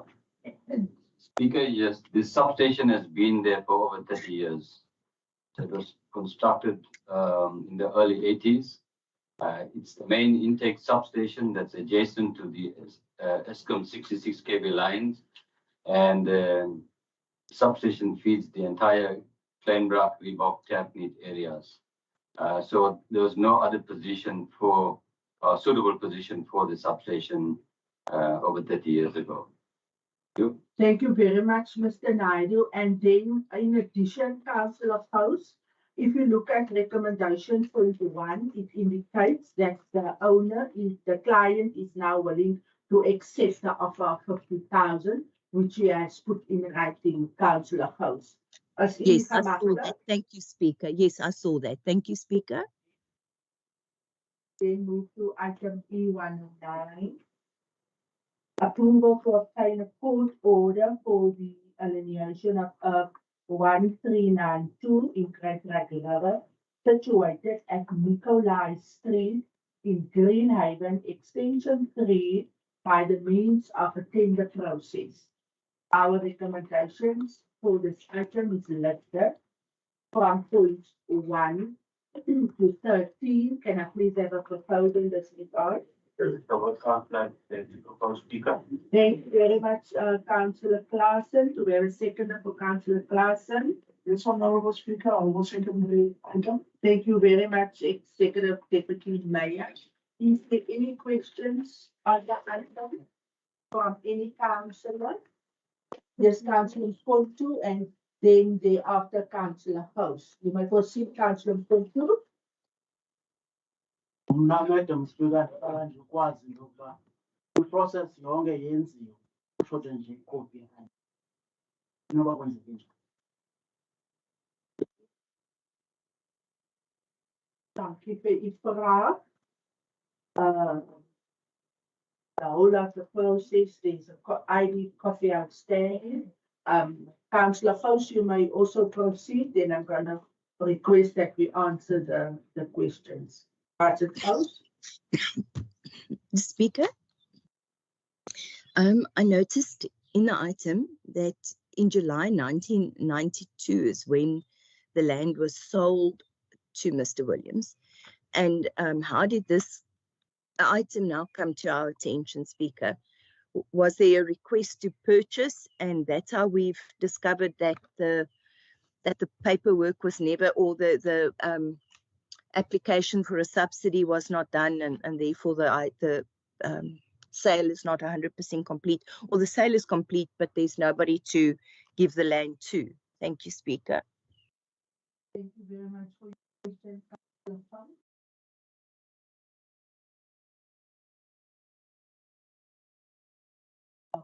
Thank you very much. The question of the Unfortunately, I can't answer here on the IE matter. But relating to the question of how was it picked up, that's part of, that's the whole idea behind the title restoration project, where you go to old properties that was never transferred and was allocated to individuals to some sort of government housing scheme. But then there's always the beneficiaries versus the eventual owner. And it's that there's many reasons why properties were never transferred eventually to the beneficiary. So in most instances, we know it's a question of the beneficiary actually passed on, and then it was never transferred. And due to whatever reason, it was either never picked up or never concluded. But those are the difficulties we are dealing with, and I think this is one of them, coming to a point now where we actually need, where there's no other beneficiary, and we need to get council resolution. Thank you very much for the clarity provided. And then, unfortunately, that is the finger can't respond to the missing ID question. Is there any other questions? Was it closest to freedom with the antwoord? Nobody is against the item. I see no such indication. The item carries unanimously. We then move into item E-110. The proposed alienation of 0701 Mossel at number 3 Tiger Street in Alma Park, Delride. We have our recommendations listed. From points 1 to 13, can I please have a proposal in this regard? Councillor Baron, propose. Do we have a seconder for Councillor Baron? Mr. Speaker, I'm seconding the item. Thank you, Executive Deputy Mayor. Is there any questions of clarity from any councillor? Councillor Mfontu? Madam Speaker, I've asked previously. Was it in Omia Africa Day? No, just listen, little bit. Okay. Yeah, that is my next word. We can work on this. I've asked on the committees, the direction was in order to you make whatever application you do, you must be careful that whatever I say here, I think is correct or 100% wrong. So I've asked on this item, is anything that was signed? Because my question is going to this thing. Yeah, this person knows when he applies that I have owned other property previous, or I own property, not previous, I own property somewhere. Then I'm applying to another property. Then when he signed that declaration form, he knows. So I'm asking, when this person we are saying as a council, let's sell this this land and this portion to this person. What about the people that applied, but they were declined based on policy? Because the policy say you must be the best. Right. Yeah. So I'm just need to get the answer. Thank you. Mr. Director Pinto, will you be able to assist in terms of the declaration time? Speaker, yes, there's actually so many answers to the question posed because, or the answer is already made, because yes, we are supposed to pick it up, and then you are not if you declare on the application form that you never owned the property before, and we do pick it up, then of course we don't process your application any further. But sometimes due to various reasons, it's not always picked up, but it's picked up, and there's various layers where you can actually then, let's call it, pick it up. And in this instance, it was picked up at the transfer office by the transfer attorney, but there was actually a property previously, and then it was brought to our attention. Thank you very much for that clarity provided. Is there, as it goes on, okay. Thank you. Nobody is against the item. It does carry unanimously. We then go to item E111 on page 682, the application to lease and ablution building situated on a portion. Yeah, Stayed on this. all right, item E110, the INCF state. Thank you. If it can just be recorded as such. Application to lease and ablution building situated on a portion of 2-4 at the corner of Herbert and Southern Street in Herbertsdale by the Herbertsdale neighborhood watch. We have our recommendations listed from points 1 to 14. Can I please have a proposal in this regard? Madam Speaker, as the Ward Councillor, I will gladly propose in support of the neighborhood watch. Thank you. Thank you, Ward Councillor. Do we have a seconder for the Ward Councillor? Yes, Madam Speaker, for the sake of community safety, I will also support. Thank you very much, Community Safety Chairperson. Is there any questions on the item? From anybody? The hand of Councillor House. We note, van Raadslid. Thank you, thank you, Speaker. I'd like to just thank the municipality for being consistent in their application of assisting neighborhood watches. The only question that I have is that on page 685 of the agenda, we mentioned that all municipal services must be paid to the satisfaction of the manager income section. Where on another place in the item, it mentions that the neighborhood watch will be paying for the cost or the usage of electricity and of water. And I just want to make sure that that will still be paid and that will not be waived without council's knowledge. Thank you, Speaker. Thank you very much, Councillor Holmes.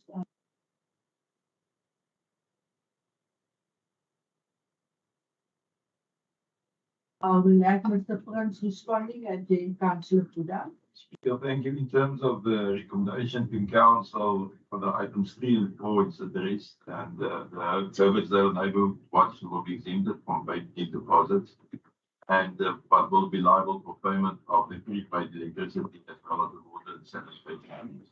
Thank you very much for that answer. If we then look at recommendation 3 and 4, Councillor, that speaks to your question. Councillor Puda.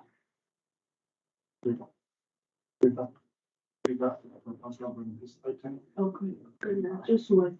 As honorable Mr.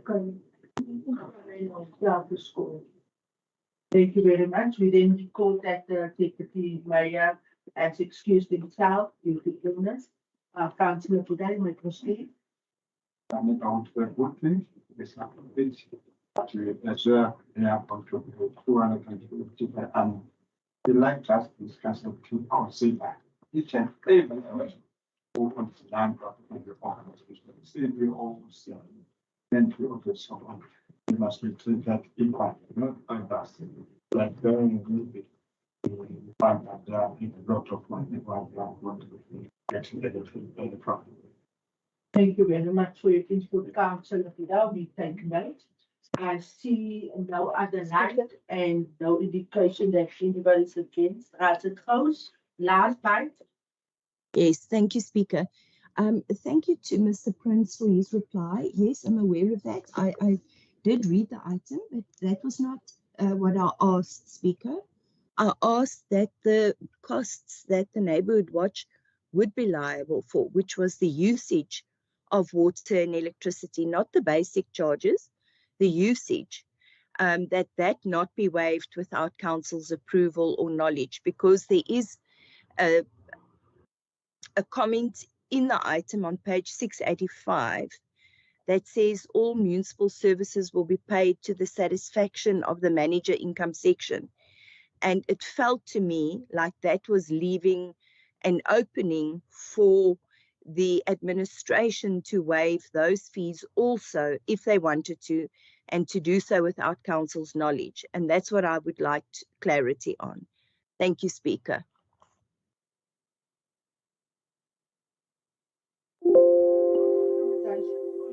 Does it not speak to what you say, that the Neighbourhood Watch will be liable for payment of their prepaid electricity as well as the water and sanitary fees? That is what it says, that what you vraag. Speaker, you're correct. You are 100% correct.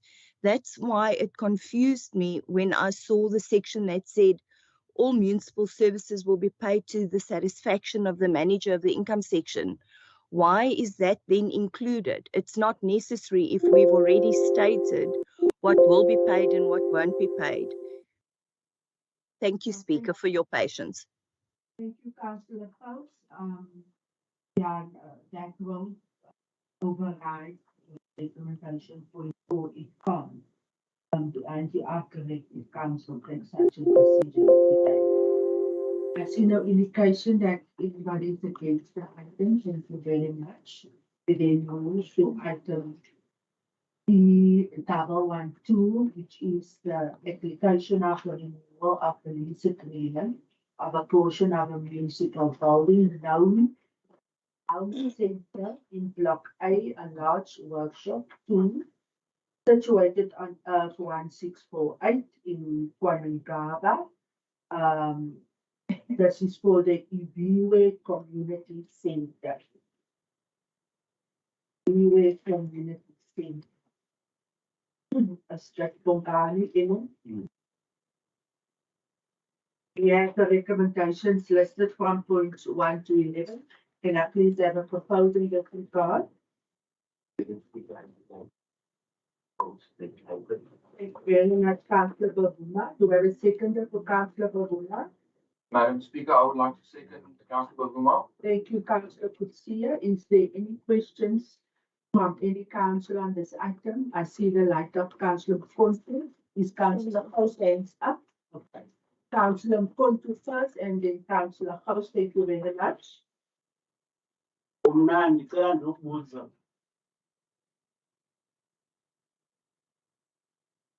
Into mhlawumbe xa kutshajwa kufikele kuziwa kufikele kanjani ibe yi-R60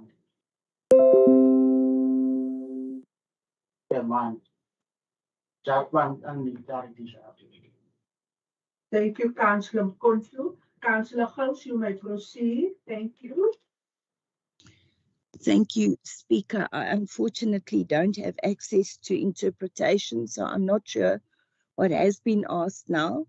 My question pertains to whether or not, because this is being leased as part of a community service, do we receive any kind of report from the organization, or does our community services department work in conjunction with them at any time? Are they doing good work? And then I also want to note for the record, Speaker, that the centre is being used as a place to offer advice on nutrition for unborn babies. respecting the fact that babies are not fetuses, but real living little human beings that are just not yet as developed and as old as we are. Thank you, Speaker.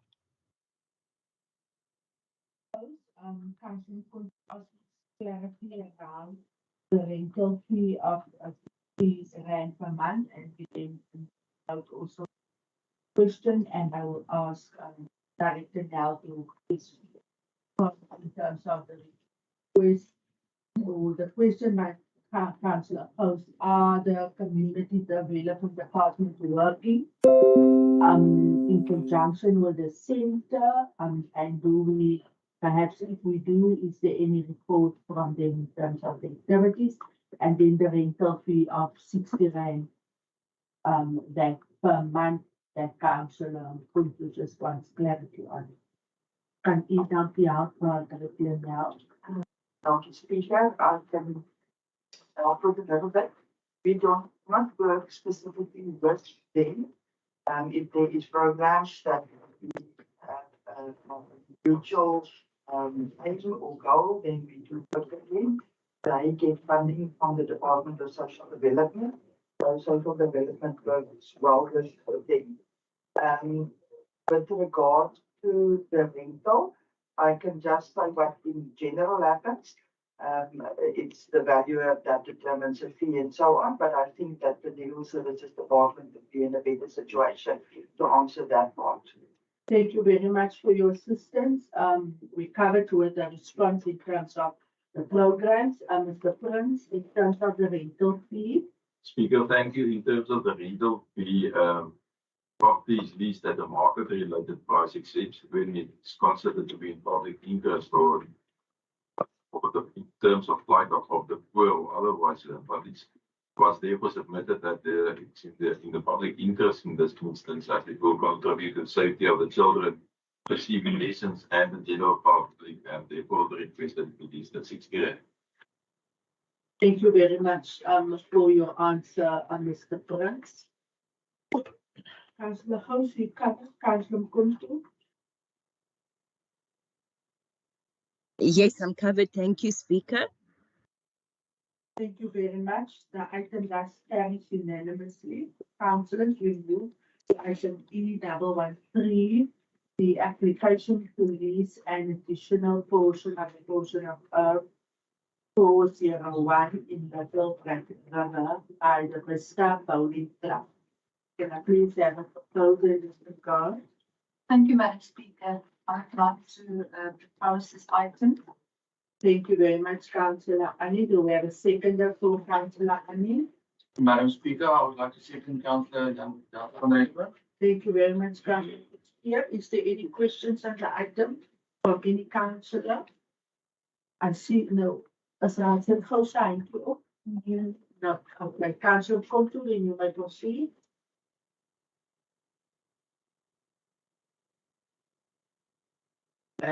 Wakho umbuzo wami usafana nalo benubuza.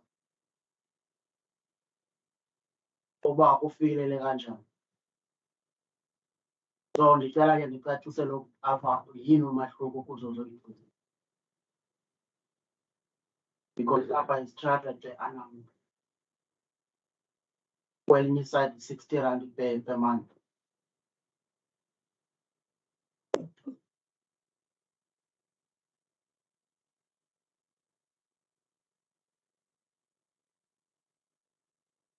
Thank you, Speaker. The same principle applies, of course, in valuation on this property. So it just the amount, the reduced amount is taken as percentage of the original valuation. So I believe this was perhaps in the amount of 30,000 taken at 10% as public interest is going to be above the class.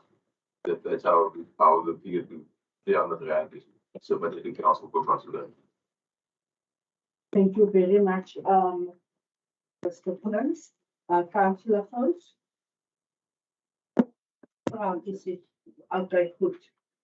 Nobody is against the item. We then move on to item E114, which is the approval of amendment of memorandum of incorporation.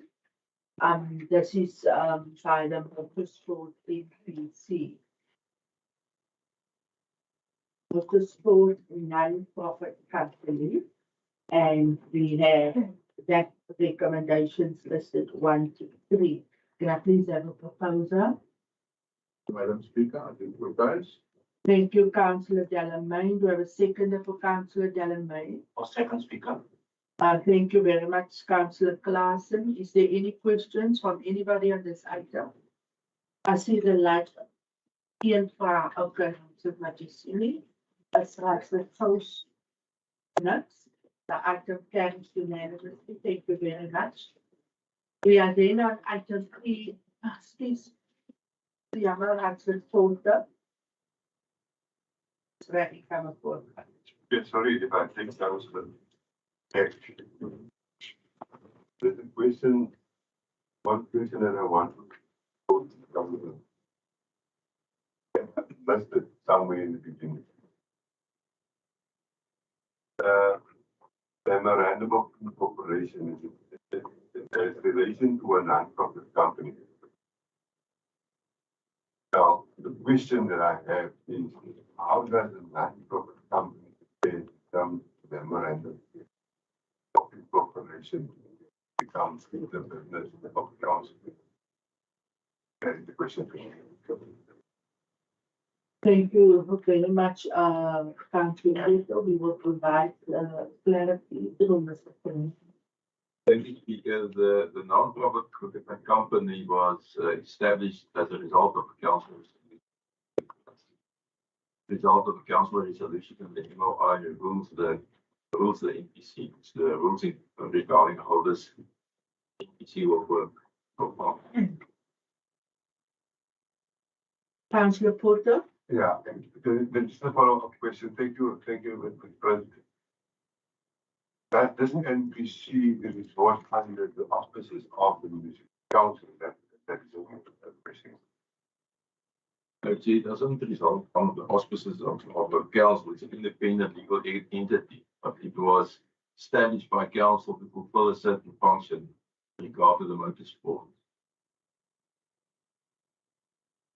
So, Councillor Porter, that is, daar was ons het vooraf besluit gehad rondom hierdie item. I'm comfortable for now. If there's any questions, I would then ask them directly through the legal response. Baie dankie. Dankie. Ons staan op page 702, item E115, the minutes of the disciplinary board meeting held on the 17th of May 2023.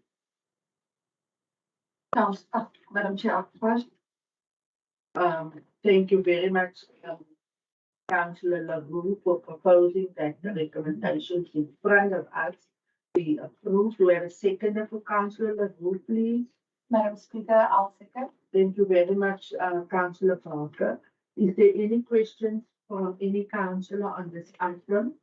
I see the lights of Councillor Majestini, Councillor Buddha, Councillor Porter. Staat het gauw staan op? Not. As hands up. Okay, so in the order, Councillor Majestini, Councillor Buddha, Porter, and Councillor House, the questions there. Enkosi, Madam Speaker. Proceed, Councillor. Madam Speaker, sayipha. Umbuzo wami wokuqala upha ubani lokuphandwa ayiveli kwamanje. Ivela sesicacisela uba ubani uyaphandwa, kunethenda ephandwayo isebenzise le mali. Xa sibuza izinto apha ekansileni kuthiwa hayi sinazo ii-measures ezenziwa sigadela umlilo endlini. Kwesithathu, kude kube lixesha elide kangaka iyenza into enje. Into othandayo ngobani benze imisteyiki. Asibazi, asixelele uba kwenzekele kwenzeka leya kwade kwafikelelwa kwimali engu-611 There's implements that in when the can do Congress, one the name, that would also be what there's from the what the more significant. Thank you, Councillor Buddha. Thank you. This is the committee here. This minutes. I have to make sure I see the irregularities. And if I may mind, which is called municipality of 611. So I think if somebody do this, we know that something supposed to be. After I find the answer. Thank you. Thank you very much for your question, Raadslid Porter. Thank you very much. Equally so, as noted by the ANC, our concern is also the parties involved, the transgressors, in terms of the service provider, and also officials involved. Seems to me that there's a period of 18 months. And for 18 months, 18 activities, if I read correctly. Then I'm also reading, there's a lot of recommendations. And I'm understanding in terms of that recommendation, a little bit that recommendation is that the council must approve now in these recommendations to ensure that, or to prevent rather, such,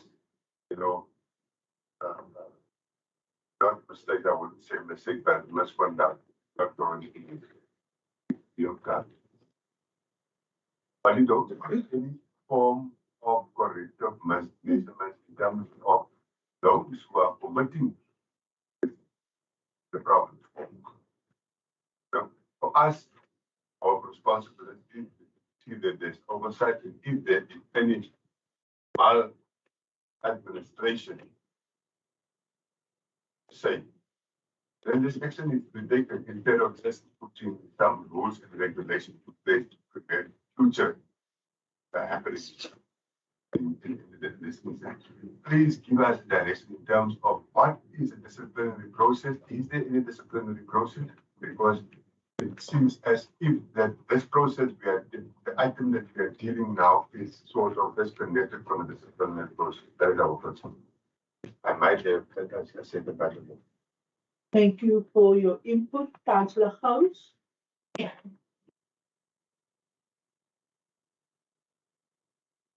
Thank you, Speaker. Speaker, first of all, I'd like to just thank the administration for bringing this matter to us. I'd like to know the expenses that are mentioned that will be recovered. Will they be recovered from whom? And then also, is the contractor still in the service of the municipality or not? Thank you. Thank you very much.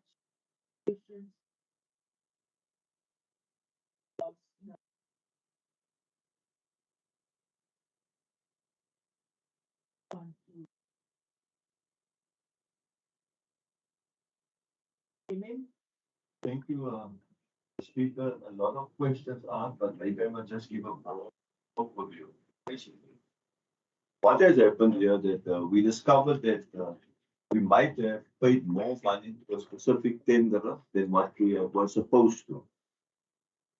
And on that stage, as accounting officer, I decided to bring in a forensic auditor to do a full investigation. The auditor did this investigation, and as council's policy is and council's resolution are, we must refer it to the disciplinary board, which is basically independent. You can see there are no councillors on the discipline; it's all external parties. They then consider this report that the independent forensic or investigations compile, and they make certain recommendations to council. Now, if you look, Speaker, on page 707, the resolution there is basically the recommendations that's before council now. Council doesn't have a choice then to accept those recommendations. And out of these recommendations, specifically number 3, the accounting officer must, after it was reported to council, then apply his mind and decide whether there's a further disciplinary investigation going to be done. You will find at this stage we don't name any officials or whatever the case may be, because it will only come out in the disciplinary hearing, councillor. If we're doing what the rules say, we're doing what the legislation say, to come and report to council that there was an investigation. The disciplinary committee consider, and this is their recommendation. So now council take note of it. The accounting officer must take it further now. I don't know if Mr. Prince want to add on to that, speaker. This is to report to you that certain things happened and there's an investigation underway. Basically. Thank you, Chief. Just to add to what the EMM is saying, with which comments I concur, is that with regard to the possible officials, it's items 3 and 4 that I can see that specifically. With regard to the provider, it is referred in terms of item 4 and 5, and then with regard to the question, if the service provider is still providing the municipality, we deal with that in terms of item 7. Whereby we will act in terms of that item to see if these services can be terminated. Thank you very much, Mr. Prince, for that clarity. I will allow one last opportunity for questions. Councillor Porter. Thank you, Speaker. No, thank you, everyone. I think I'm covered in terms of mine. This one to see where it is. This might be preliminary to the one that my interest is. There's direction that we're going to take place as part and the individuals and all the service providers are concerned. Thank you very much. Thank you very much, Councillor Porter. Councillor Faust, you also comfortable?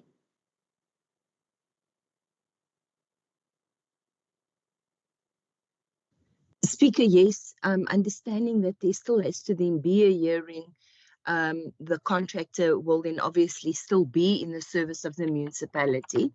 And if I understand it correctly, the overcharged admin fee is 611,000 rand, so not a small amount. Thank you so much. Thank you, Councillor Faust. Councillor Machesini. So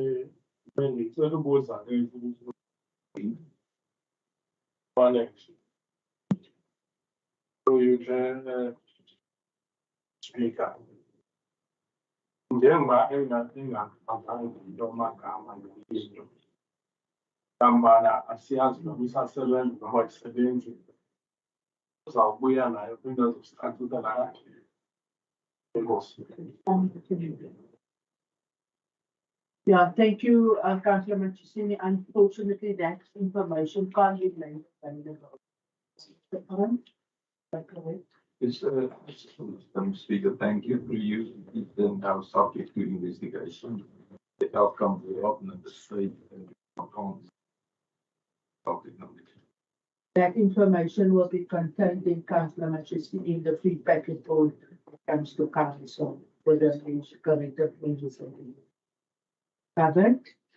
Thank you very much. Item 3116 on page 710.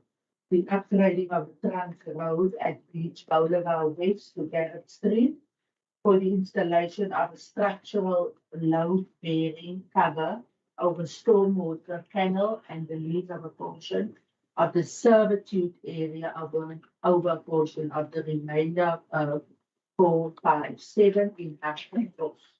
Can please add a proposal in this regard? Yes, Madam Speaker, as ward councillor, you would know correct. Thank you very much, ward councillor. Do we have a seconder for that? Thank you very much, Councillor Bavuma. Is there any questions from any councillor on this matter? Ian. Okay, thank you very much. Councillors, in terms of Rule 5 of the Rules of Order, I now hand over the council meeting to the municipal manager to proceed with the process of electing acting speaker while I do myself together with councillor and the school authority.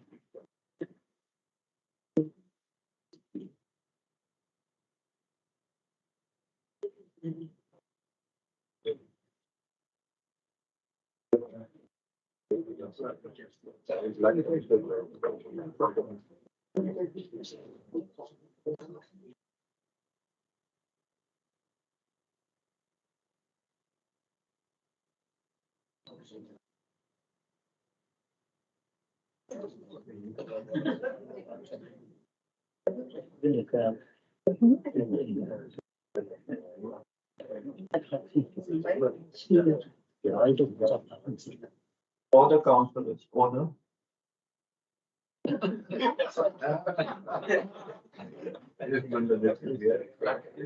I am in charge of this meeting now, for long though. I'm not gonna throw my weight around. Okay, for the purpose of the rules of order, if the speaker is out, Rule 5 says that the municipal manager must preside over the election of a speaker for that period. While as action speaker, while the speaker is not in the chamber, So I will ask at this stage, are there any proposals as to who can we appoint as an acting speaker at this stage? I saw Councillor Baron's like you were on, or do you want to make a proposal?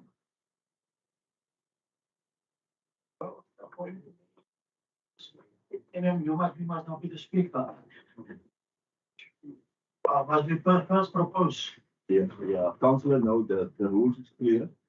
When the speaker is not in the chamber, the municipal manager just will oversee the election of a temporary speaker, or an acting speaker. So that's what I'm trying to do now.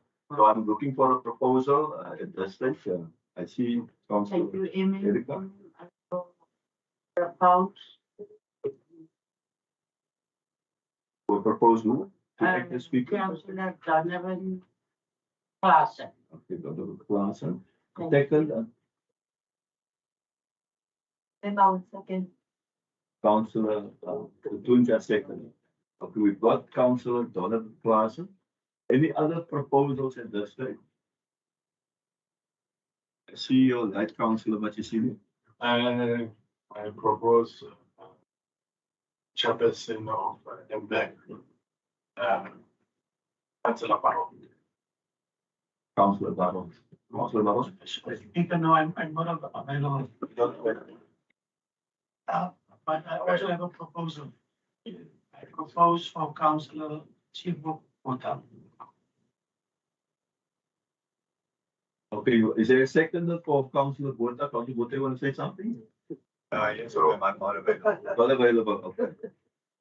Okay, councillors, at this stage, we only have one proposal for Councillor Donovan Klaasen to act as a speaker for the time when the speaker is not in the chamber. We don't have any other proposals at this stage, which is second. So I take it that it's a unanimous decision that Councillor Donovan Klaasen will act as speaker. Councillor, can we give him a hand and ask him to come and take his seat? Is any allowance for acting?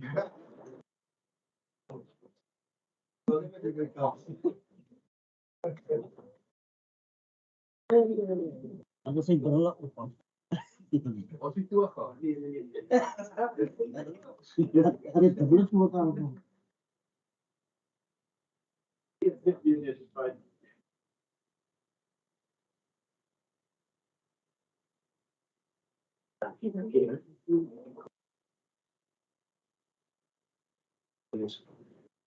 English, thank you.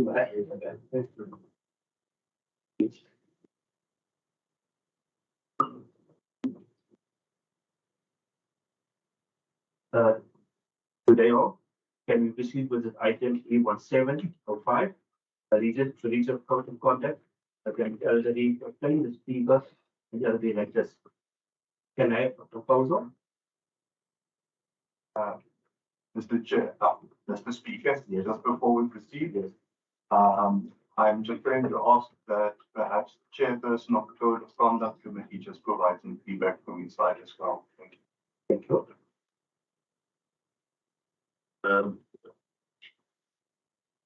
Thank you, Mr. Speaker. I just need to give an overview of the charge against the elder ladies.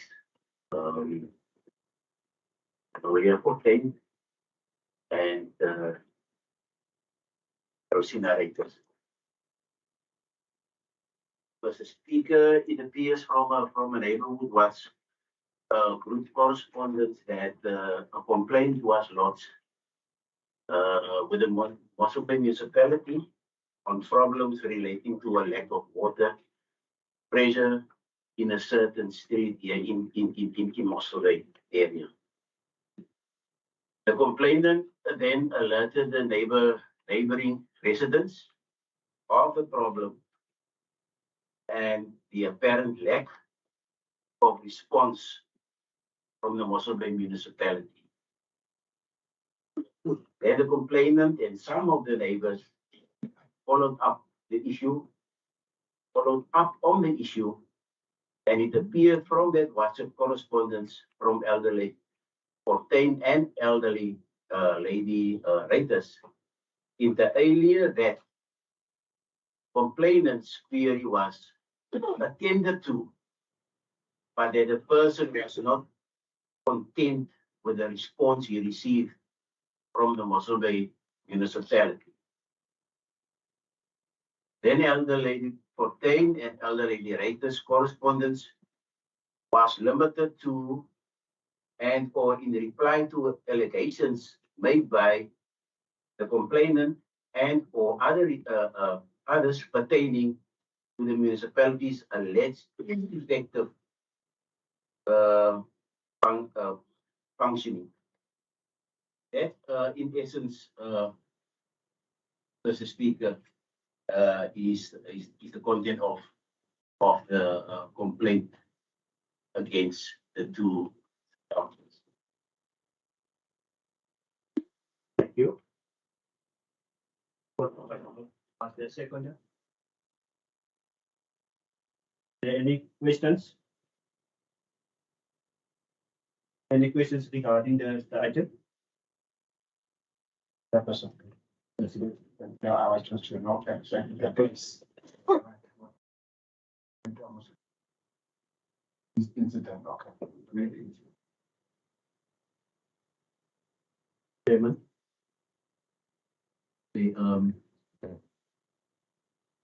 That is.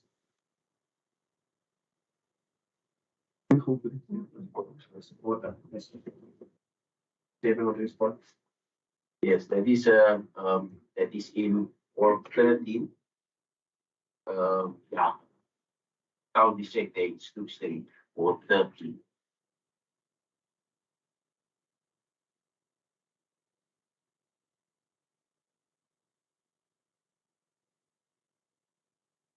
Unsupported? Proceed. Chairperson, I'm not sure whether I missed something. But according to my knowledge, you didn't ask for somebody to take the matter in. It's just before that, Councillor Botha asked for Councillor Bavuma, the chairperson, give his input. And after that, we just moved to second. Go ahead, please, sir. You need to. Yes. Yes, Mr. Speaker, through you, we could just need a proposal and a second. And that's correct. Can I have a proposal? Thank you, Speaker. I will propose. Very good, Isaac. Thank you. Yes. The second. Yes, Speaker, I will second. Yes. Any counter proposals? Are you what the ANC said? Supported? Chairperson, yeah, we have a concern in terms of what is brought to us as far as the agenda point is concerned. I've got a question, maybe 2 or 3. First question is whether this was, no, I'm a member of, let me start there, I'm a member of this committee. But at the time when I was getting ready for this meeting, why I had a breakdown in my car, still at the moment, I'm still without a car. So I made an apology as per the request. Yeah, it was an apology. Table. Question that I have is whether this was a thorough constituted inquiry, a fully placed inquiry. That's the first question. Maybe on getting an answer, I will then have the second question. Thank you. Mr. Chair, Speaker, sorry. Through you, maybe just a point of clarity, if you look at the item in the agenda, to give a bit of background to council, this matter was referred by the administration to an independent investigator, then made a recommendation to the Code of Conduct Committee. The Code of Conduct Committee then also agreed with the recommendation made by the independent investigator not to proceed. Thank you. Noted. Is there any other councillors? I have here what the ANC. What is the position of the you want to proceed, Mr. Porter? So if I understand correctly from Councillor Porter, Speaker, is that the recommendation is not to proceed, and as a result of that, there hasn't been a hearing. That the understanding is. Can I proceed with the matter? Any? I hear what the ANC. I hear Mr. Porter. Is there anyone?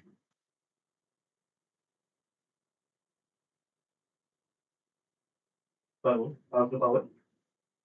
Speaker, I'm still confused. For the regarding I tried to find out what is going on here. Yeah. According to me, nothing has happened. Okay. According to me, nobody did nothing. I don't want to respond on nothing. And somebody put something on the table instead of nothing. You know what to say? Because Chairperson, Speaker, Mr. Speaker, I want to know what exactly did these two people do wrong? Is it freedom of speech? According to me, nothing. Can somebody just say to me what is wrong here? Thank you, Councillor. I will give over to the mayor. Speaker, thank you. I've not said a lot during this council meeting, but since there's a meaningful input on that side, I'll reply.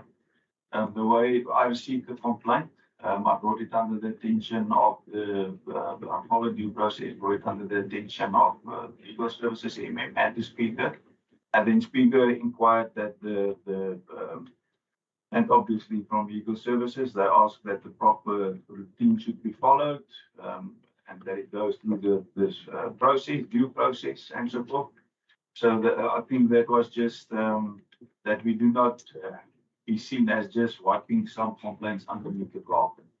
So this is due process we're following. Thank you, Mayor. Mr. Porter. Speaker, that's not the last one. Okay. Thank you, Mayor, and there's to give some share some light. My question is just as a member of the committee to have an understanding, because I haven't been through this process. If there's a decision or a ruling rather to say that look, there's no substance, therefore there's no case, right? But there's still a complainant. What is the recourse of that person? Is that person informed about the decision? Is there a time frame in terms of when that person is going to be informed that the case is not going to be pursued, and or is there any recourse from after the decision has been made? Thank you very much.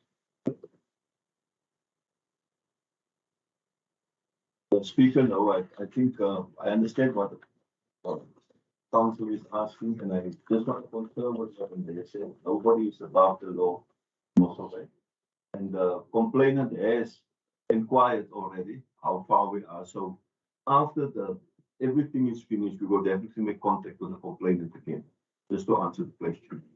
That is good governance. We call it good corporate governance.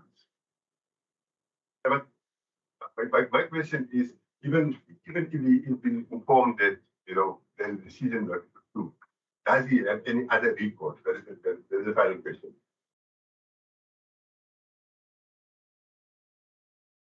Chairperson, the answer on that is very simple. The matter is concluded. The matter is concluded by council, and that's it. If he wants to go on other deal with him, if he wants to go civil or whatever, then it's his right. But as the council, this is the end, the council takes such a decision. Speaker, last bite from my side. Yes, Councillor. Speaker, I think we must be very cautious with this kind of cases. I know the mayor, when he put the thing on the table, he have a good cause. But it can happen in the future that people try to play politics with such small stuff.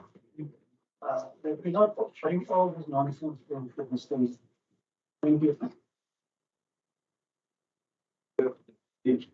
If I may, unfortunately, that's definitely, unfortunately, the system in which we are. Complaints can even be laid against senior administration and must be brought under the attention of council, even if it's malicious. So we've had, our 10 years of people that have been here, we've seen that many times. So that's definitely a very accurate comment from your side, and it's unfortunate, but we need to follow the process. But I think we must be aware that that definitely can happen. Is there anyone? Yes.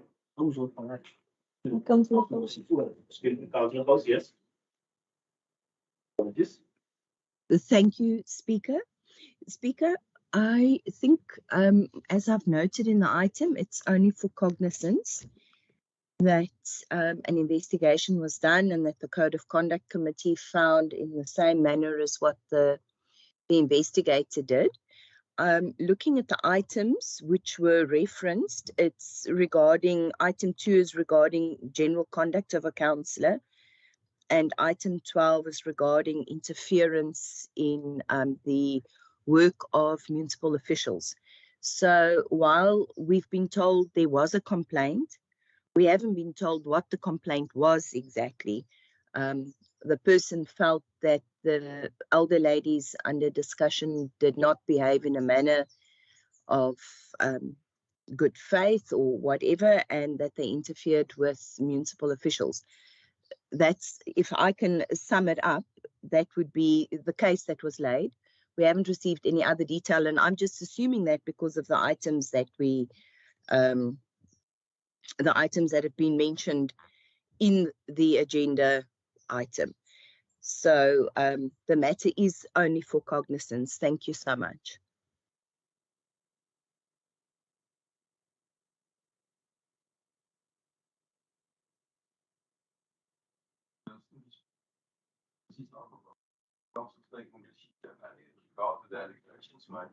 That was the reason for the oversight by the chair of the committee. So the reasons for the investigation was illegal council.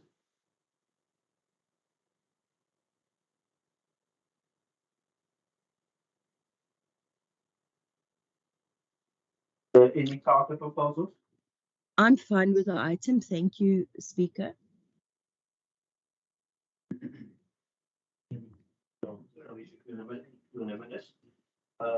Let's bring us to the end of the agenda for the Urban Section Council.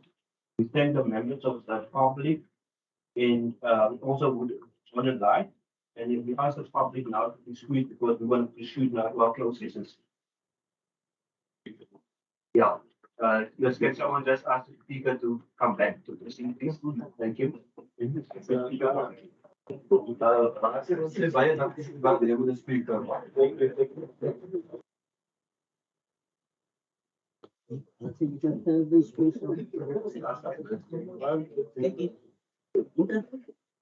One lower things, Sunday is not, you will kick him out of it. Then we say for